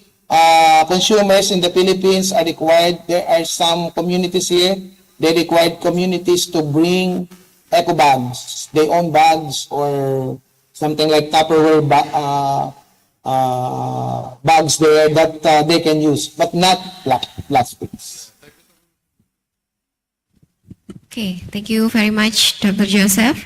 And then maybe the last questions. Hello, Professor. Thank you so much for such a wonderful talk. So my name is Mohammad Arif and I'm from Pakistan too. So I'm doing my master's in public policy and administration in Universitas Gadjah Mada, Yogyakarta, Indonesia. So my question is about more about like governance and regulatory of the climate finance or sustainability in Philippines. So my question is, in what ways the government or the regulatory bodies like the Securities and Exchange Commissions, SECs and Central Bank of Philippines support businesses in transitioning towards the sustainability, not just the compliance requirement. So how do you think that the government bodies or the Central Bank of Philippines can support the businesses to be sustainable? Yeah. Thank you so much. Yes, very good question. Very good questions. Just like what I've shared a few moments ago, in 2000, before the year 2000, in the Philippines, they only focus on the profit. But because of this, the Securities and Exchange Commission in the Philippines regulates corporations. Now, starting 2020, they require sustainability reporting. And the Sentral ng Pilipinas also, the Philippines regulates the banking industry in the Philippines. In 2018, they also promote sustainable finance. Okay? So now this government agencies are the one that start promoting sustainable finance and environmental governance. That is why we are now clinging to ESG. Thank you. Okay. Thank you for the questions coming from the students. It's my appreciation for you by having those questions. Thank you so much. Really appreciate it. Yeah, thank you very much, Dr. Joseph. I would like to summarize this session. So previously, Dr. Joseph reminded us that the sustainable or green finance is not just a trend. It is something that business need to be implement. Even though it will be challenging, but I think there will be give the companies real benefit and opportunities. So again, thank you very much, Dr. Joseph, for your insightful and inspiring presentation. We are truly appreciate the practical knowledge and the real example you have shared with us today in this economics. It's been a valuable session for all of us. Maraming salamat, Dr. Joseph. Thank you so much. It's also my appreciation, and I'm very thankful that I share something for you. Okay. Thank you for your audience, for the students and participants online and face-to-face. Looking forward to see you again. Okay. So don't hesitate to contact me if ever I can help, Okay? Okay. Thank you so much. Yeah, thank you very much. Okay, so ladies and gentlemen, now let's move to our second speaker. She is Professor Dr. Hananga from University Technology Mara. I would like to show you her curriculum vitae first. Okay, so Professor Dr. Hananga is a professor of entrepreneurship and management with the deep expertise in innovation, knowledge management, and human capital development. She holds PhD degree from University of Malaya and also studied entrepreneurship at the University of Cambridge, UK. And she served in various roles such as police officer, quality controller, and she has supervised many PhD and master students, and her research focuses on empowering communities, especially women, youth, and persons with disability through inclusive entrepreneurship.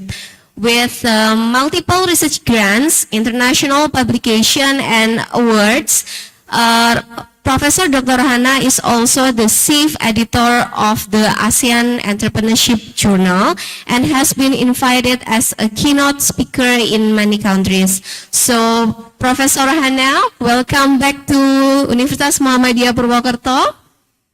Thank you very much. Okay.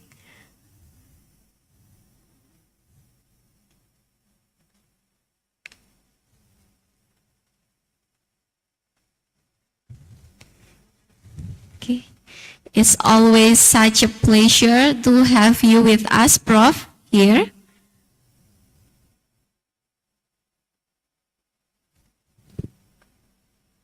Do you like me to share my slide? Yeah, of course. How are you, Prof? Fine, thank you very much.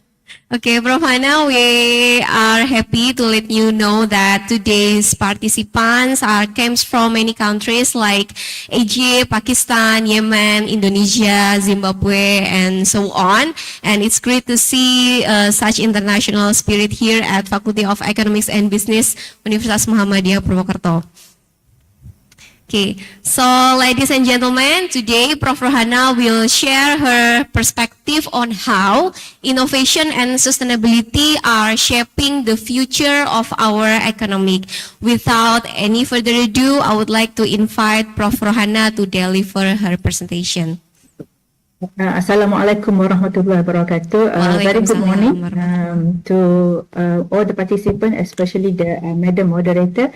Thank you very much to the Faculty of Economic and Business, UNP, for inviting me to share some knowledge relating to the topic for the conference. So today, my session actually is on economy and innovation.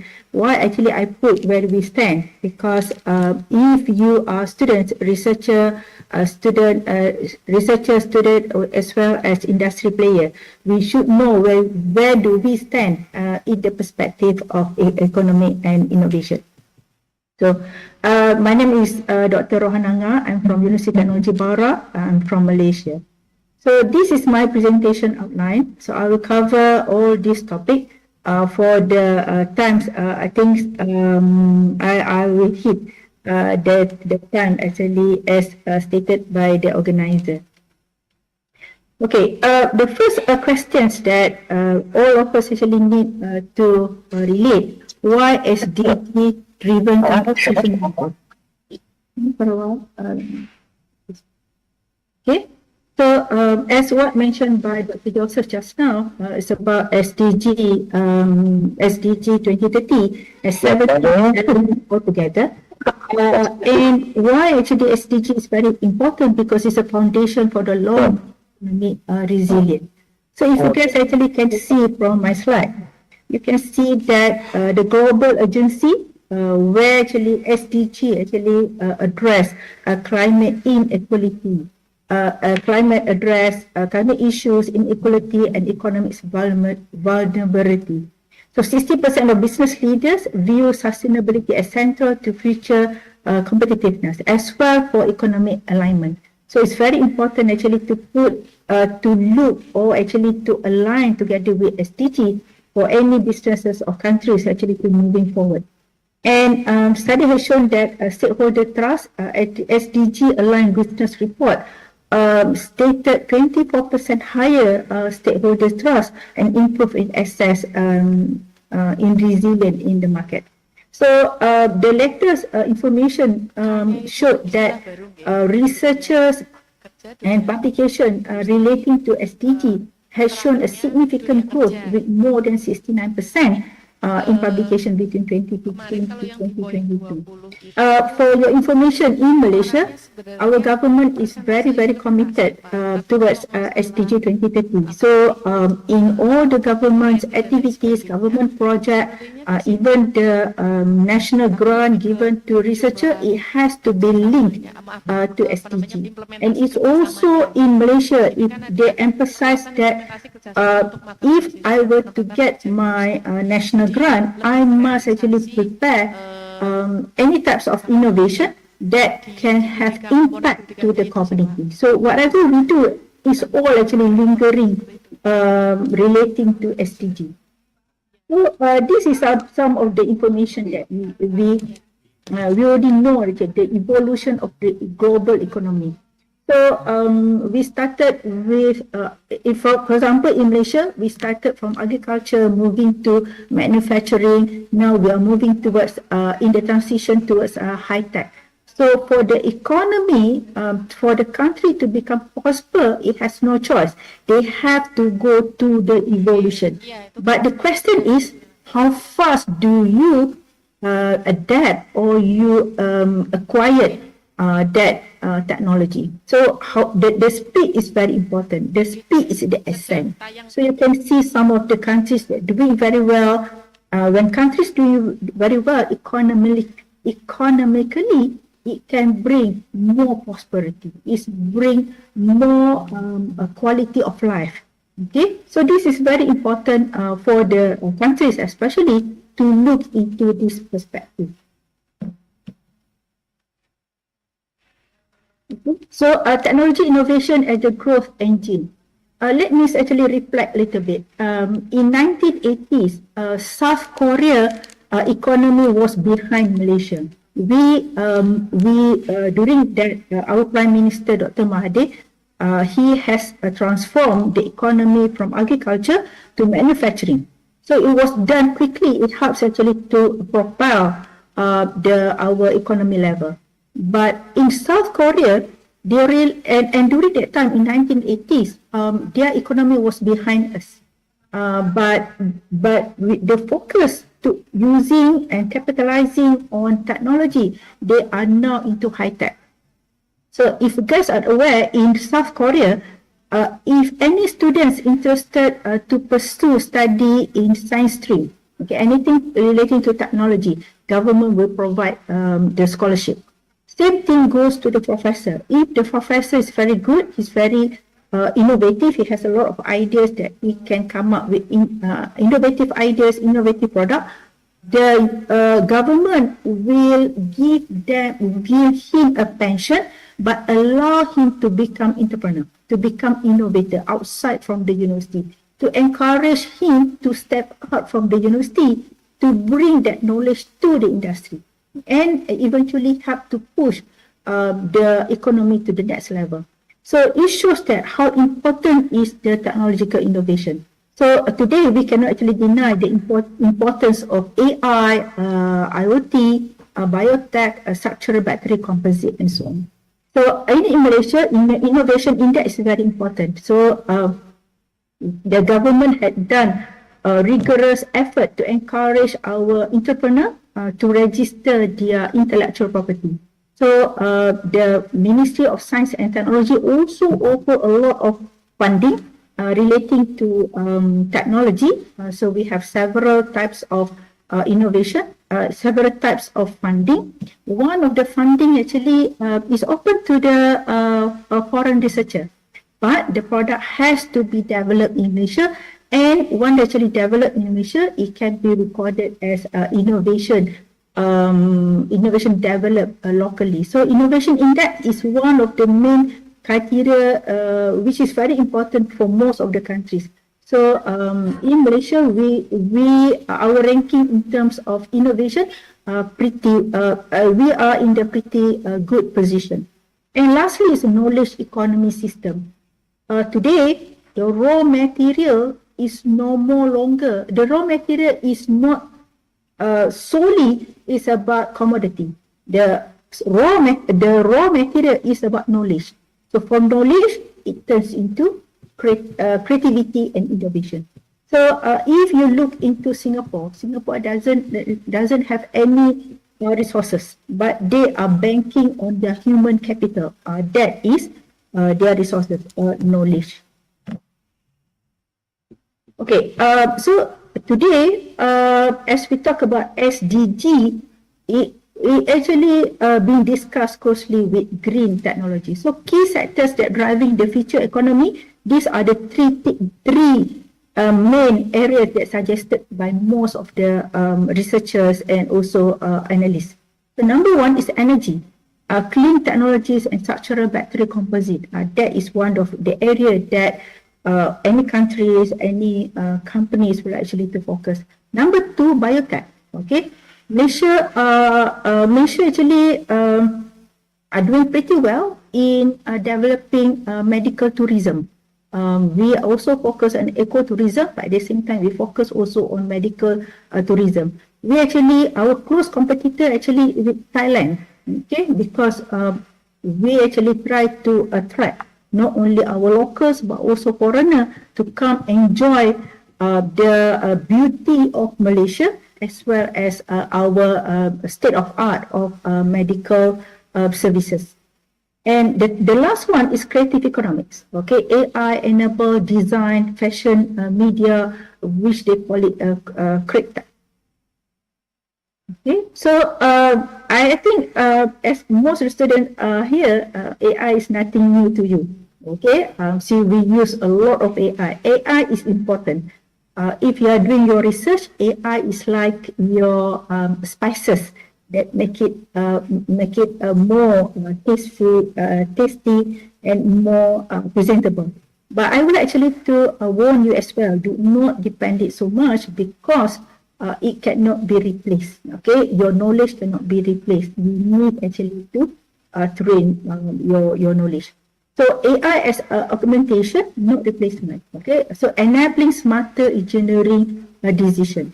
So study has shown that the prediction of AI will create more millionaires in 5 years than the internet did in the 20s. Okay, so this is, and today, if I were to reflect in Malaysia, more and more youngsters are becoming millionaires. Okay, in fact, in my area, I can see a lot of young people actually driving all the sport cars, all the expensive cars. Okay, because this is the opportunity that they capitalize. So, entrepreneur, government must actually look into it. In Malaysia, government are fully supported of research and also startup and entrepreneurship relating to high tech as well as AI.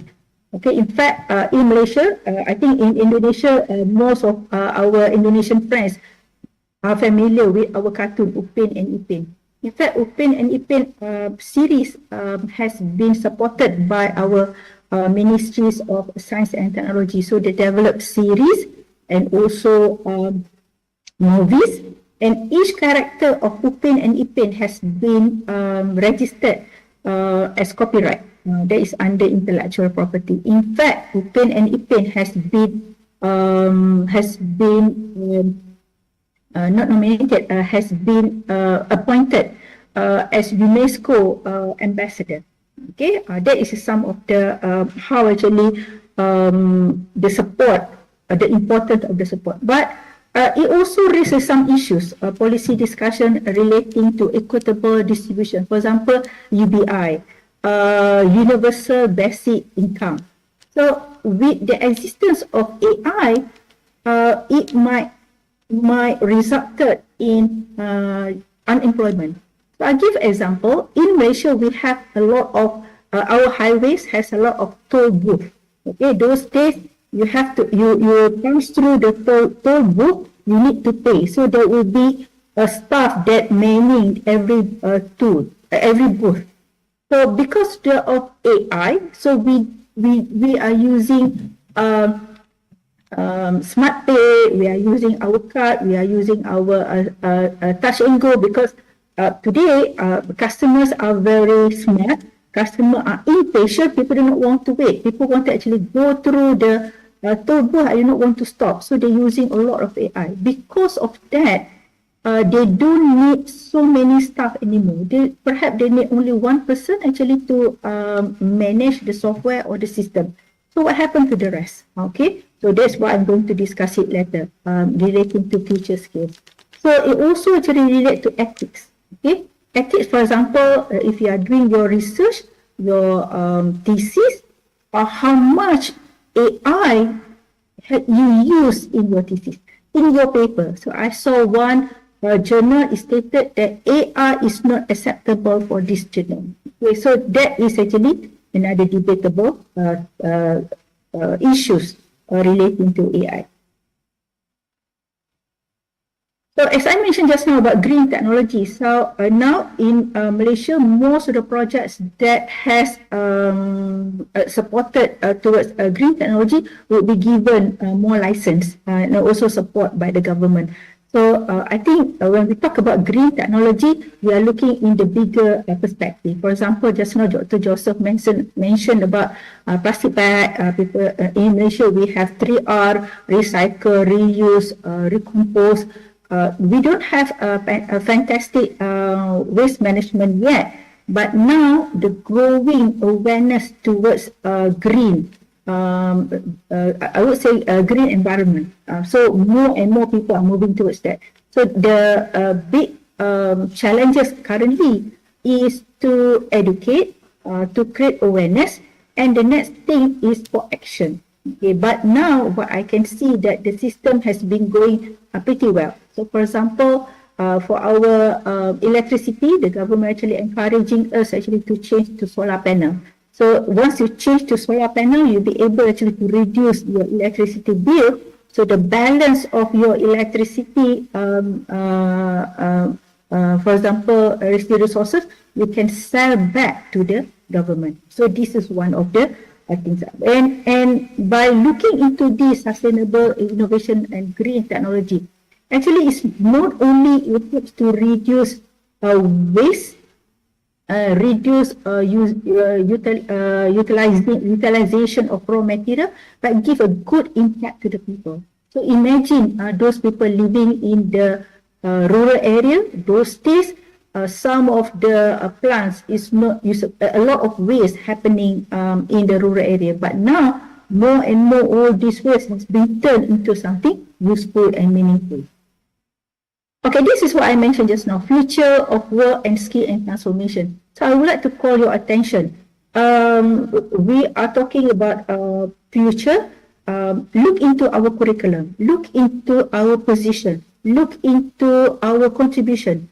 Do we have all the skills that we can contribute relating to the economy and innovation? So the growth of skills in AI literacy, sustainability, and cross-disciplinary thinking is very, very important. So I would strongly encourage, because I can see a lot of you are postgrad students, do not actually confine your research only your area. You need actually to work to cross-discipline with other faculties of other departments. Okay, so I give example in our university. We do have a grant that the grant has to be the research has to be cross the faculty. You need to have another faculties that you work closely. So at the ministry level, they have another types of grant that you must work with different faculty, different universities. And it has to have elements of high-tech and AI. Okay, that is the focus of the government currently, because they wanted to encourage more and more researchers doing the research that bring a good impact to the community through the technology and innovation. So hands-on, this is another things that we need actually to look closely, hands-on. How inclusive innovation coexists with our traditional education and labor system. And now we are in the process of re-examining our curriculum. So we like actually to see whatever we offer in university is that what the industry wants. So another thing that I would like to call your attention, we're not actually talking about supplying our graduates to the local industry. We are talking about supplying our graduates to the world. Okay, so our students actually, if they have adequate, relatable or relevant experience and knowledge, they can actually travel all over the world to work, because there's no difference between students in Indonesia, Malaysia, even in US, because we are having the same access to the knowledge. Okay, the only thing what makes us different, our enthusiasm, okay, our persistence and our direction. So finally, creative, technical and cultural skill converge under CRETEC paradigm. So people talk about creativity, people talk about technical, but it comes together with cultural skill. So because the skills and the skills knowledge from one country to another is different, but we can reach to the same level as well. So in the context of a macroeconomic context and opportunity in sustainability, so we need actually to mention about this circular economy. Okay, so now I know one university in US, Rochester Institute of Technology, they were given a mandate by US government to disperse grant and also training to the other part of the world. So most of the countries that benefit from that project is on Asia and South Asia. I'm not sure about other continents. But and we actually took part. We actually had the opportunity to go for a few trainings and so on. So, and why actually they are looking into this side of the world because we are the emerging market. 80% of global growth now come from us. Okay, so many driving green infrastructure, digital inclusion, renewable expansion is from us. So we are the, if I were to put in a simple word, we are the one actually to participate in this type of activity, circular economy extensively. So also another opportunity is resilient value chain.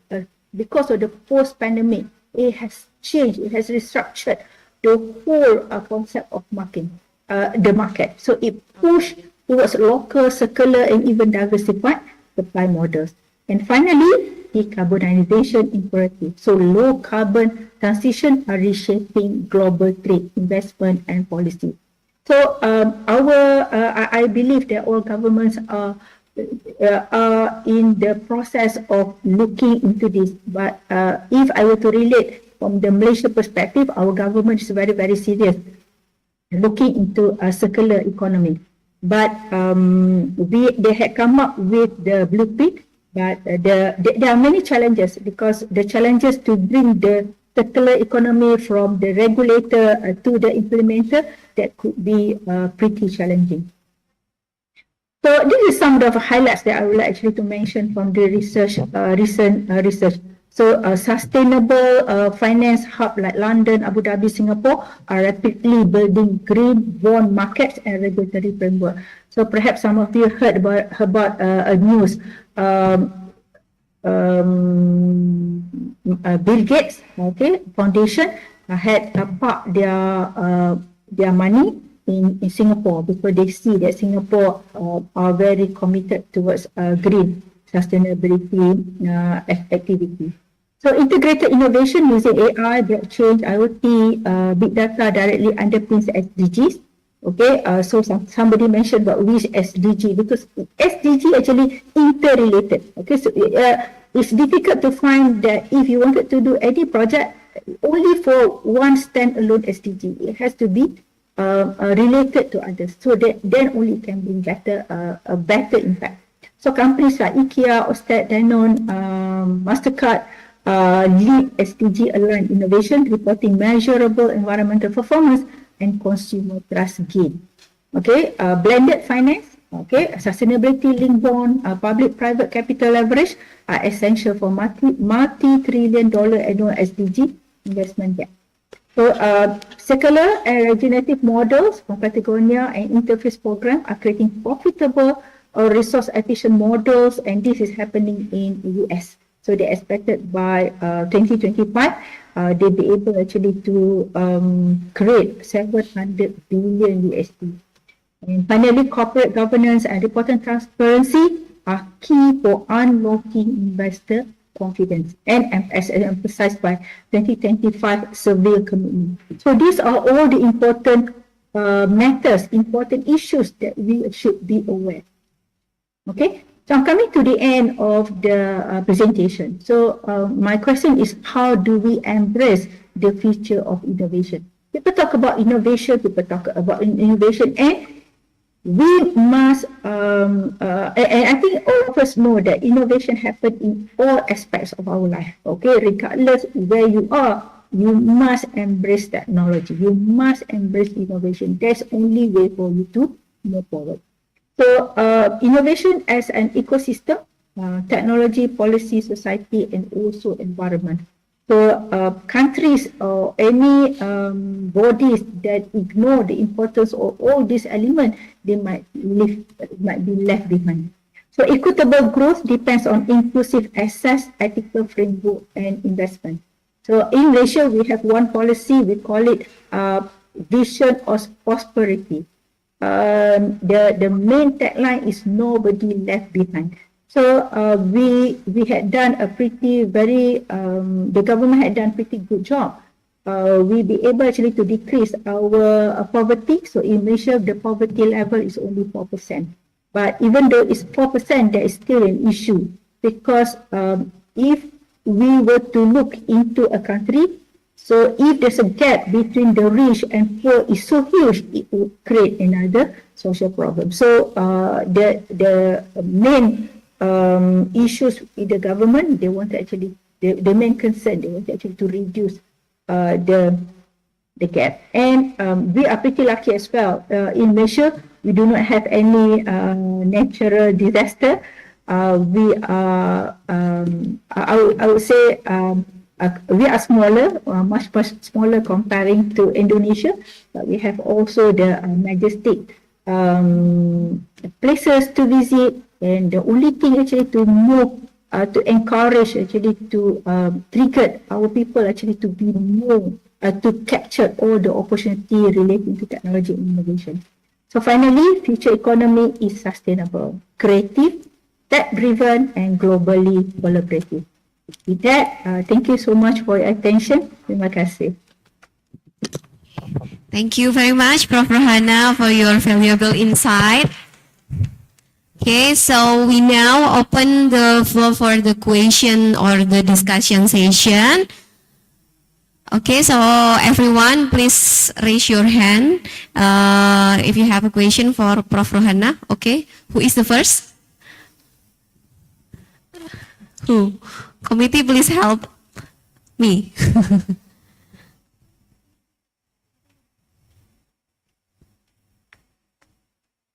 Okay, please introduce yourself first.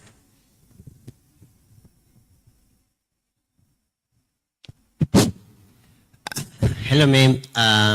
Let me first introduce myself. My name is Javed Iqbal. I am from Pakistan, and I am student of Master in University Nagri Yogyakarta, Social Sciences of Education. So, my questions, what are the main challenges in achieving a green economy and sustainable innovation, and how can circular economic model in the quintuple helix framework help address them? Thank you so much. Okay, thank you very much for the questions.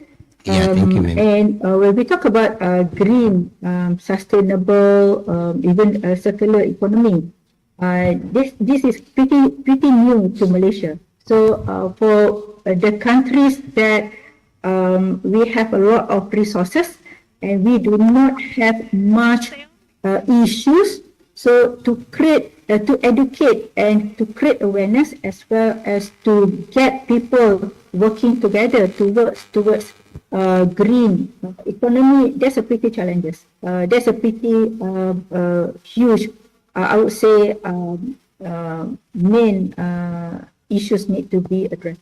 But I would say that in order for us to make it workable, so all the issues, all the things that you mentioned just now, it has to be introduced at the school level.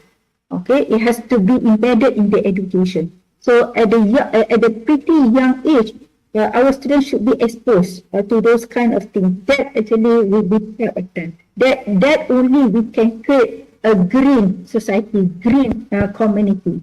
So what happened currently? All the things that I mentioned about green technology, SDG, and so on, it happened only at the management level or at the government level. So it goes to the perhaps federal level. They don't even go to the state level, not even to the community. So how many people actually been exposed to that kind of information, that kind of sentiment? So in order to make it workable, so the only thing is to graph it from the bottom to top. Then only it can be done. And another thing which is very important, we have a couple of projects with the community. And it's important for community to have a support from the university because a lot of raw material being wasted in the community because they do not have any knowledge how to process it. So I give one example. In one village in Johor, which is very close to Singapore, so actually they export a clam, a fresh clam. So the shell has been thrown into a rubbish. So it creates another issues to the environment. So with expert, we brought expert relating to that particular project. It turned that shell into that shell of fossil into fertilizer. Okay, so we turn it into fertilizer.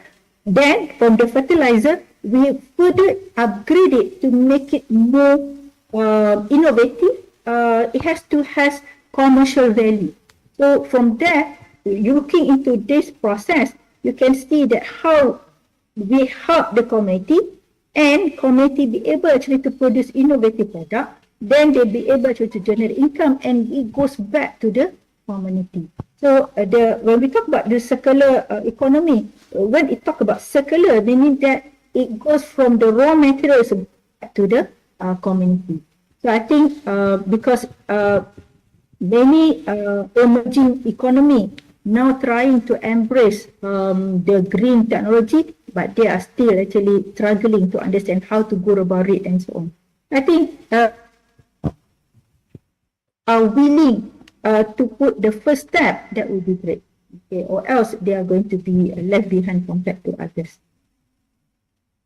Okay. Thank you so much, ma'am, for the great explanation. Thank you very much for the question. Thank you, Prof. And then we are going to move to the second questions.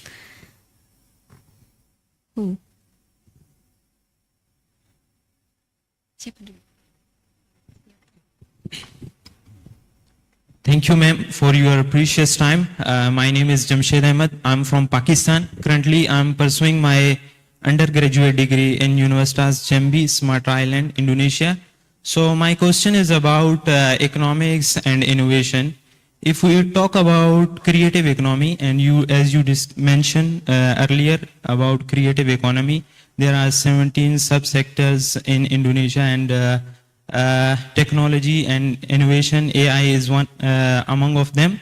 So if we talk about technology, it is also source of renewing employment, like it is also affecting unemployment, jobs, employment, because if we talk about technology, it will also affect our jobs, like it will renewing the employment. So can you kindly discuss about the strategy which is implemented in Malaysia, how they sustain both aspects, like how they also control economy and also innovation? Because if we talk about economics, it's totally talk about jobs, and they will produce products and this kind of stuffs. And innovation, it is also renewing this kind of stuff, sustain both of aspects to maintain sustainable economy. Thank you so much. Thank you for the questions. I think again, I would like actually to reiterate, by having a technology, if we do not control it properly, we might actually lead towards unemployment. But if we are creative, you are going to create more employment. Okay, so I give you one example. I visited Purwokerto a couple of months ago. Met one social entrepreneur. She actually utilized the raw material from couples of places in Purwokerto and turned it into a simple, nice mat. Okay, they make it from pandan mat and export it to US. Okay, so when we talk about innovation, we are not talking about you have to use technology 100%. Innovation is about being creative. Innovation is about thinking about from the perspective of newness. How actually you can bring that product to the market. So I give you another some of the example. One example is in Malaysia. Okay, our ministry, our Office of International Trade, they realized that in Europe people love candle. Okay, in Malaysia, for example, candle is only when you need the candle when there's a blackout, so you stand by that candle. But in Europe, they use candle for healing. Okay, because they wanted to spend time at home. They wanted this candle to have different flavor, different design, and so on. So one of the innovator in Malaysia, entrepreneur, he created a candle with the shape of orchid. Okay, orchid is a local flower in Malaysia. So they create that. So they export it to Europe countries. So by looking at many perspectives to make new products, you actually can create more jobs actually. Okay, so for example, I'll give you one example. Last night I came back from Sabah. In our Malaysian Airlines, actually they start reducing people. They, I think they let go about 6,000 staff. Okay, why they let go 6,000 staff? Because if you wanted to travel with Malaysian Airlines, you need to drop your own bag. No more longer staff will help you to drop your bag because they provide all the system. So you need to carry your bag, you need to put the tag, everything's by yourself. Okay, so what happened to another 6,000 people? So that's why I mentioned just now. Looking into future, the people, okay, the people should not actually be so comfortable. They need to look up for the acquired new skills, new knowledge. Okay, so in Malaysia, most of the courses that are offered is relating to innovation and technology. So for example, in my university, we offer technology entrepreneurship for our engineering students. So helping them actually from their final project to mold it, to add commercial value and to help them to push it to the market. So that is how actually university can work towards that. And university works towards that, and government provide a support with the grant, with the platform, and then we have another government agency to bring it to the global market. So we need this ecosystem, okay, to ensure that the process is being completed. And the one that you mentioned about unemployment, people lost job relating to their creative industry, that is not so. Because in Malaysia, for example, those days, most of our young people, they watch cartoon from Western countries, from US, from England, for example, that has values. It's not our values. But now more and more our local producer, we produce our own cartoon. We produce our own movies. They're all being supported by the government. So you can see that so many products actually being produced, being developed locally. So I give you another example. One guy from New Zealand, he came to Malaysia and created one product. He actually registered with our Ministry of International Trade office. So he managed actually, because the product is innovative, creative, and has a commercial value, he managed actually to secure a grant and also business incubator. That's how much actually our government is supporting those kind of activity. But when I mentioned about that, not only in Malaysia, other countries, for example, Singapore is doing the same thing as well, to encourage local development of the product. So I think we should not think so much that with the emerging technology, people might lose job. No, with the emerging of innovation and technology, we'll be able actually to create more jobs and create more income for the country. So I hope my answer done the justice for you. Thank you very much for the answer, Prof. Rohana. I believe that there are still many questions from you guys, but since our time is limited, we will now conclude the discussion session. So to conclude, Prof. Rohana has given us a clear explanation where the global economic is heading, and it's driven by the innovation, technology, and sustainability as well. She showed us how the SDGs, AI, and green economy are shaping the future of the business and why it's important for the business and individual to adapt, learn new skill, and think long-term goals. Thank you very much, Prof. Rohana, for helping us better understand how we can embrace the future and with purpose and innovation. We truly appreciate the practical knowledge and real example you have given to us today. It's been a valuable session for all of us. Thank you very much. Okay. Okay, so ladies and gentlemen, that is the conclusion for this session. On behalf of the Faculty of Economics and Business, Universitas Muhammadiyah Purwokerto, and the Committee of Economics 2025, I would like to extend our heartfelt thanks to Dr. Joseph and Professor Dr. Rohananga, not just for their presentation, but for their continued connections with our faculty and students. We look forward to more collaboration with Prof. Rohana and Dr. Joseph in the future. Thank you so much for the participant today, for your attention and your active participation. Hopefully this session will beneficial for everyone. Once again, thank you so much. Wassalamualaikum warahmatullahi wabarakatuh. Waalaikumsalam warahmatullahi wabarakatuh. Have a great day, everyone.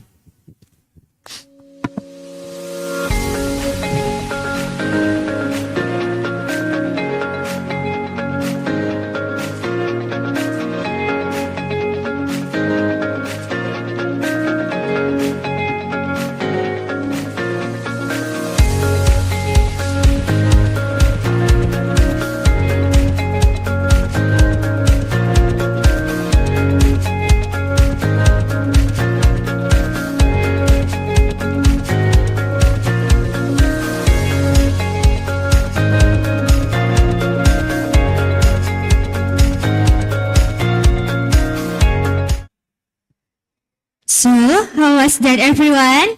Pretty interesting, right? The insight from both of our speakers were really something, from practical experience to fresh perspective. We hope you all got something valuable today. Once again, thank you so much to Dr. Joseph Alfred Malendres Rairoso from San Pablo College Filipino and Professor Dr. Rohananga from University Teknologi Mara, Malaysia for this inspiring presentation. And of course, let's give a big round of applause to our amazing moderator, Mrs. Maulida Nurul Inayah, SAMSC CFP, for keeping everything on track so smoothly. Now, before we move on, does anyone know what's coming up next? Yes, that's right. Our concurrent session is paper presentation. But don't worry, we are giving you some time to rest and recharge first. So, please feel free to stretch or just relax for a bit and prepare your presentation. But make sure you're back here by 1 p.m. because we'll be continuing with the concurrent session you won't want to miss. See you in a bit, friends!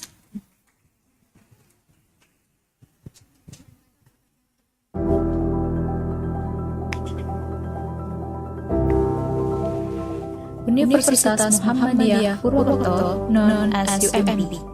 It is located in the south of Slamet Mountain, awaits you. The attraction view from the university is to greet you from the peaceful and beautiful district. It is easy to find UMP, where we have two bus stops nearby the university, train station, bus station, and closest airport. The Faculty of Economics and Business UMP has vision to create students to have Islamic entrepreneur mindset and develop students into a successful business professional ready for future business world. Assalamualaikum warahmatullahi wabarakatuh. Welcome to the Faculty of Economic and Business, Universitas Muhammadiyah Purwakarta. It was established on 1st June 1995. Now, I'm standing in front of Faculty of Economic and Business building, the highest building in town. So, let's have a look inside. In the first floor, we have Baitul Mal Watani as Islamic financial institution and Indonesian Stock Exchange Syariah Investment Gallery. They can actively utilize a media to implement the knowledge and skill in Islamic banking and capital market. By prioritizing the convenience of facilities in every corner, we also commit to present the best service to our students. Our administration office provides service excellent to students with quick response and accurate service.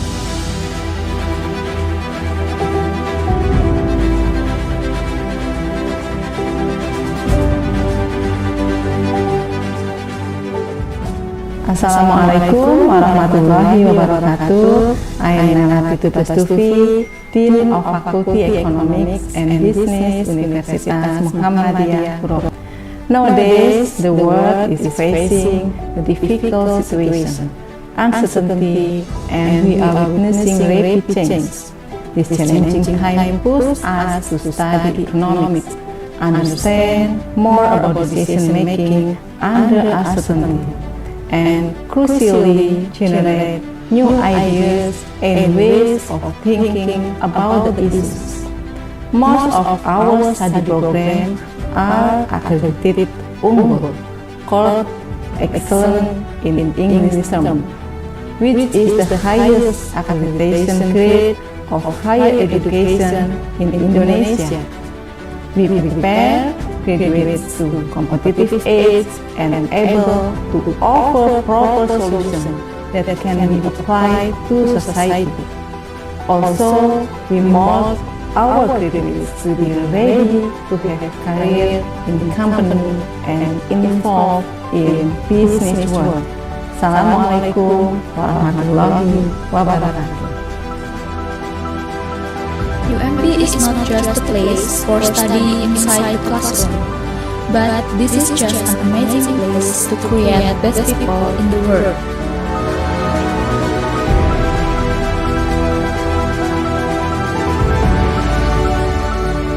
This is also a unique place to explore the great challenges of our time.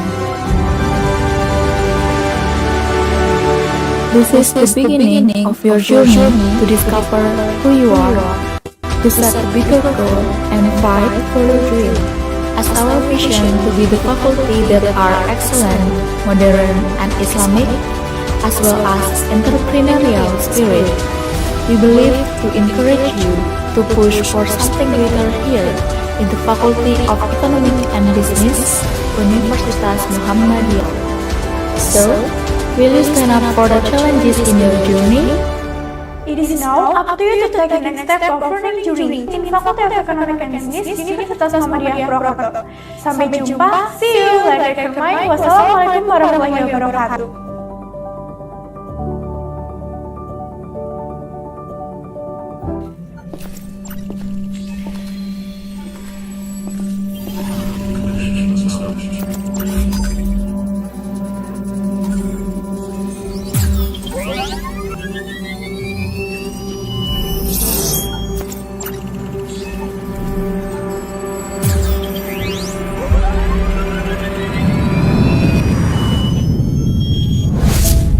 The world is becoming more limitless, and global competition is becoming more accessible. But that doesn't mean compromising our essence and abandoning our cherished values. Instead, it's an opportunity to showcase the greatness of our diversity to the world. Globalization demands that we stay abreast of the latest scientific developments to meet the needs of our time and serve humanity.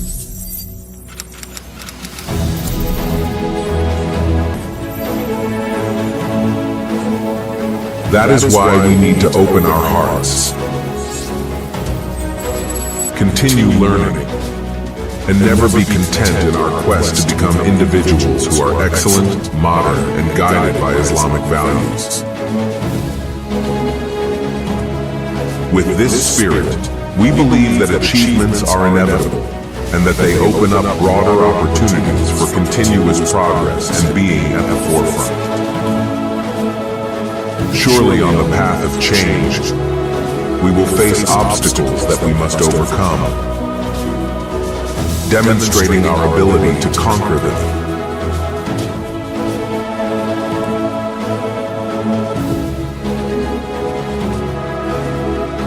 Health, environment, economic development, and other areas in need of improvement.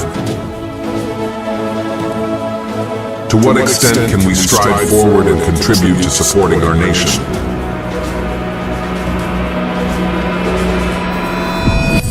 We simply need not hesitate to try, for today belongs to us.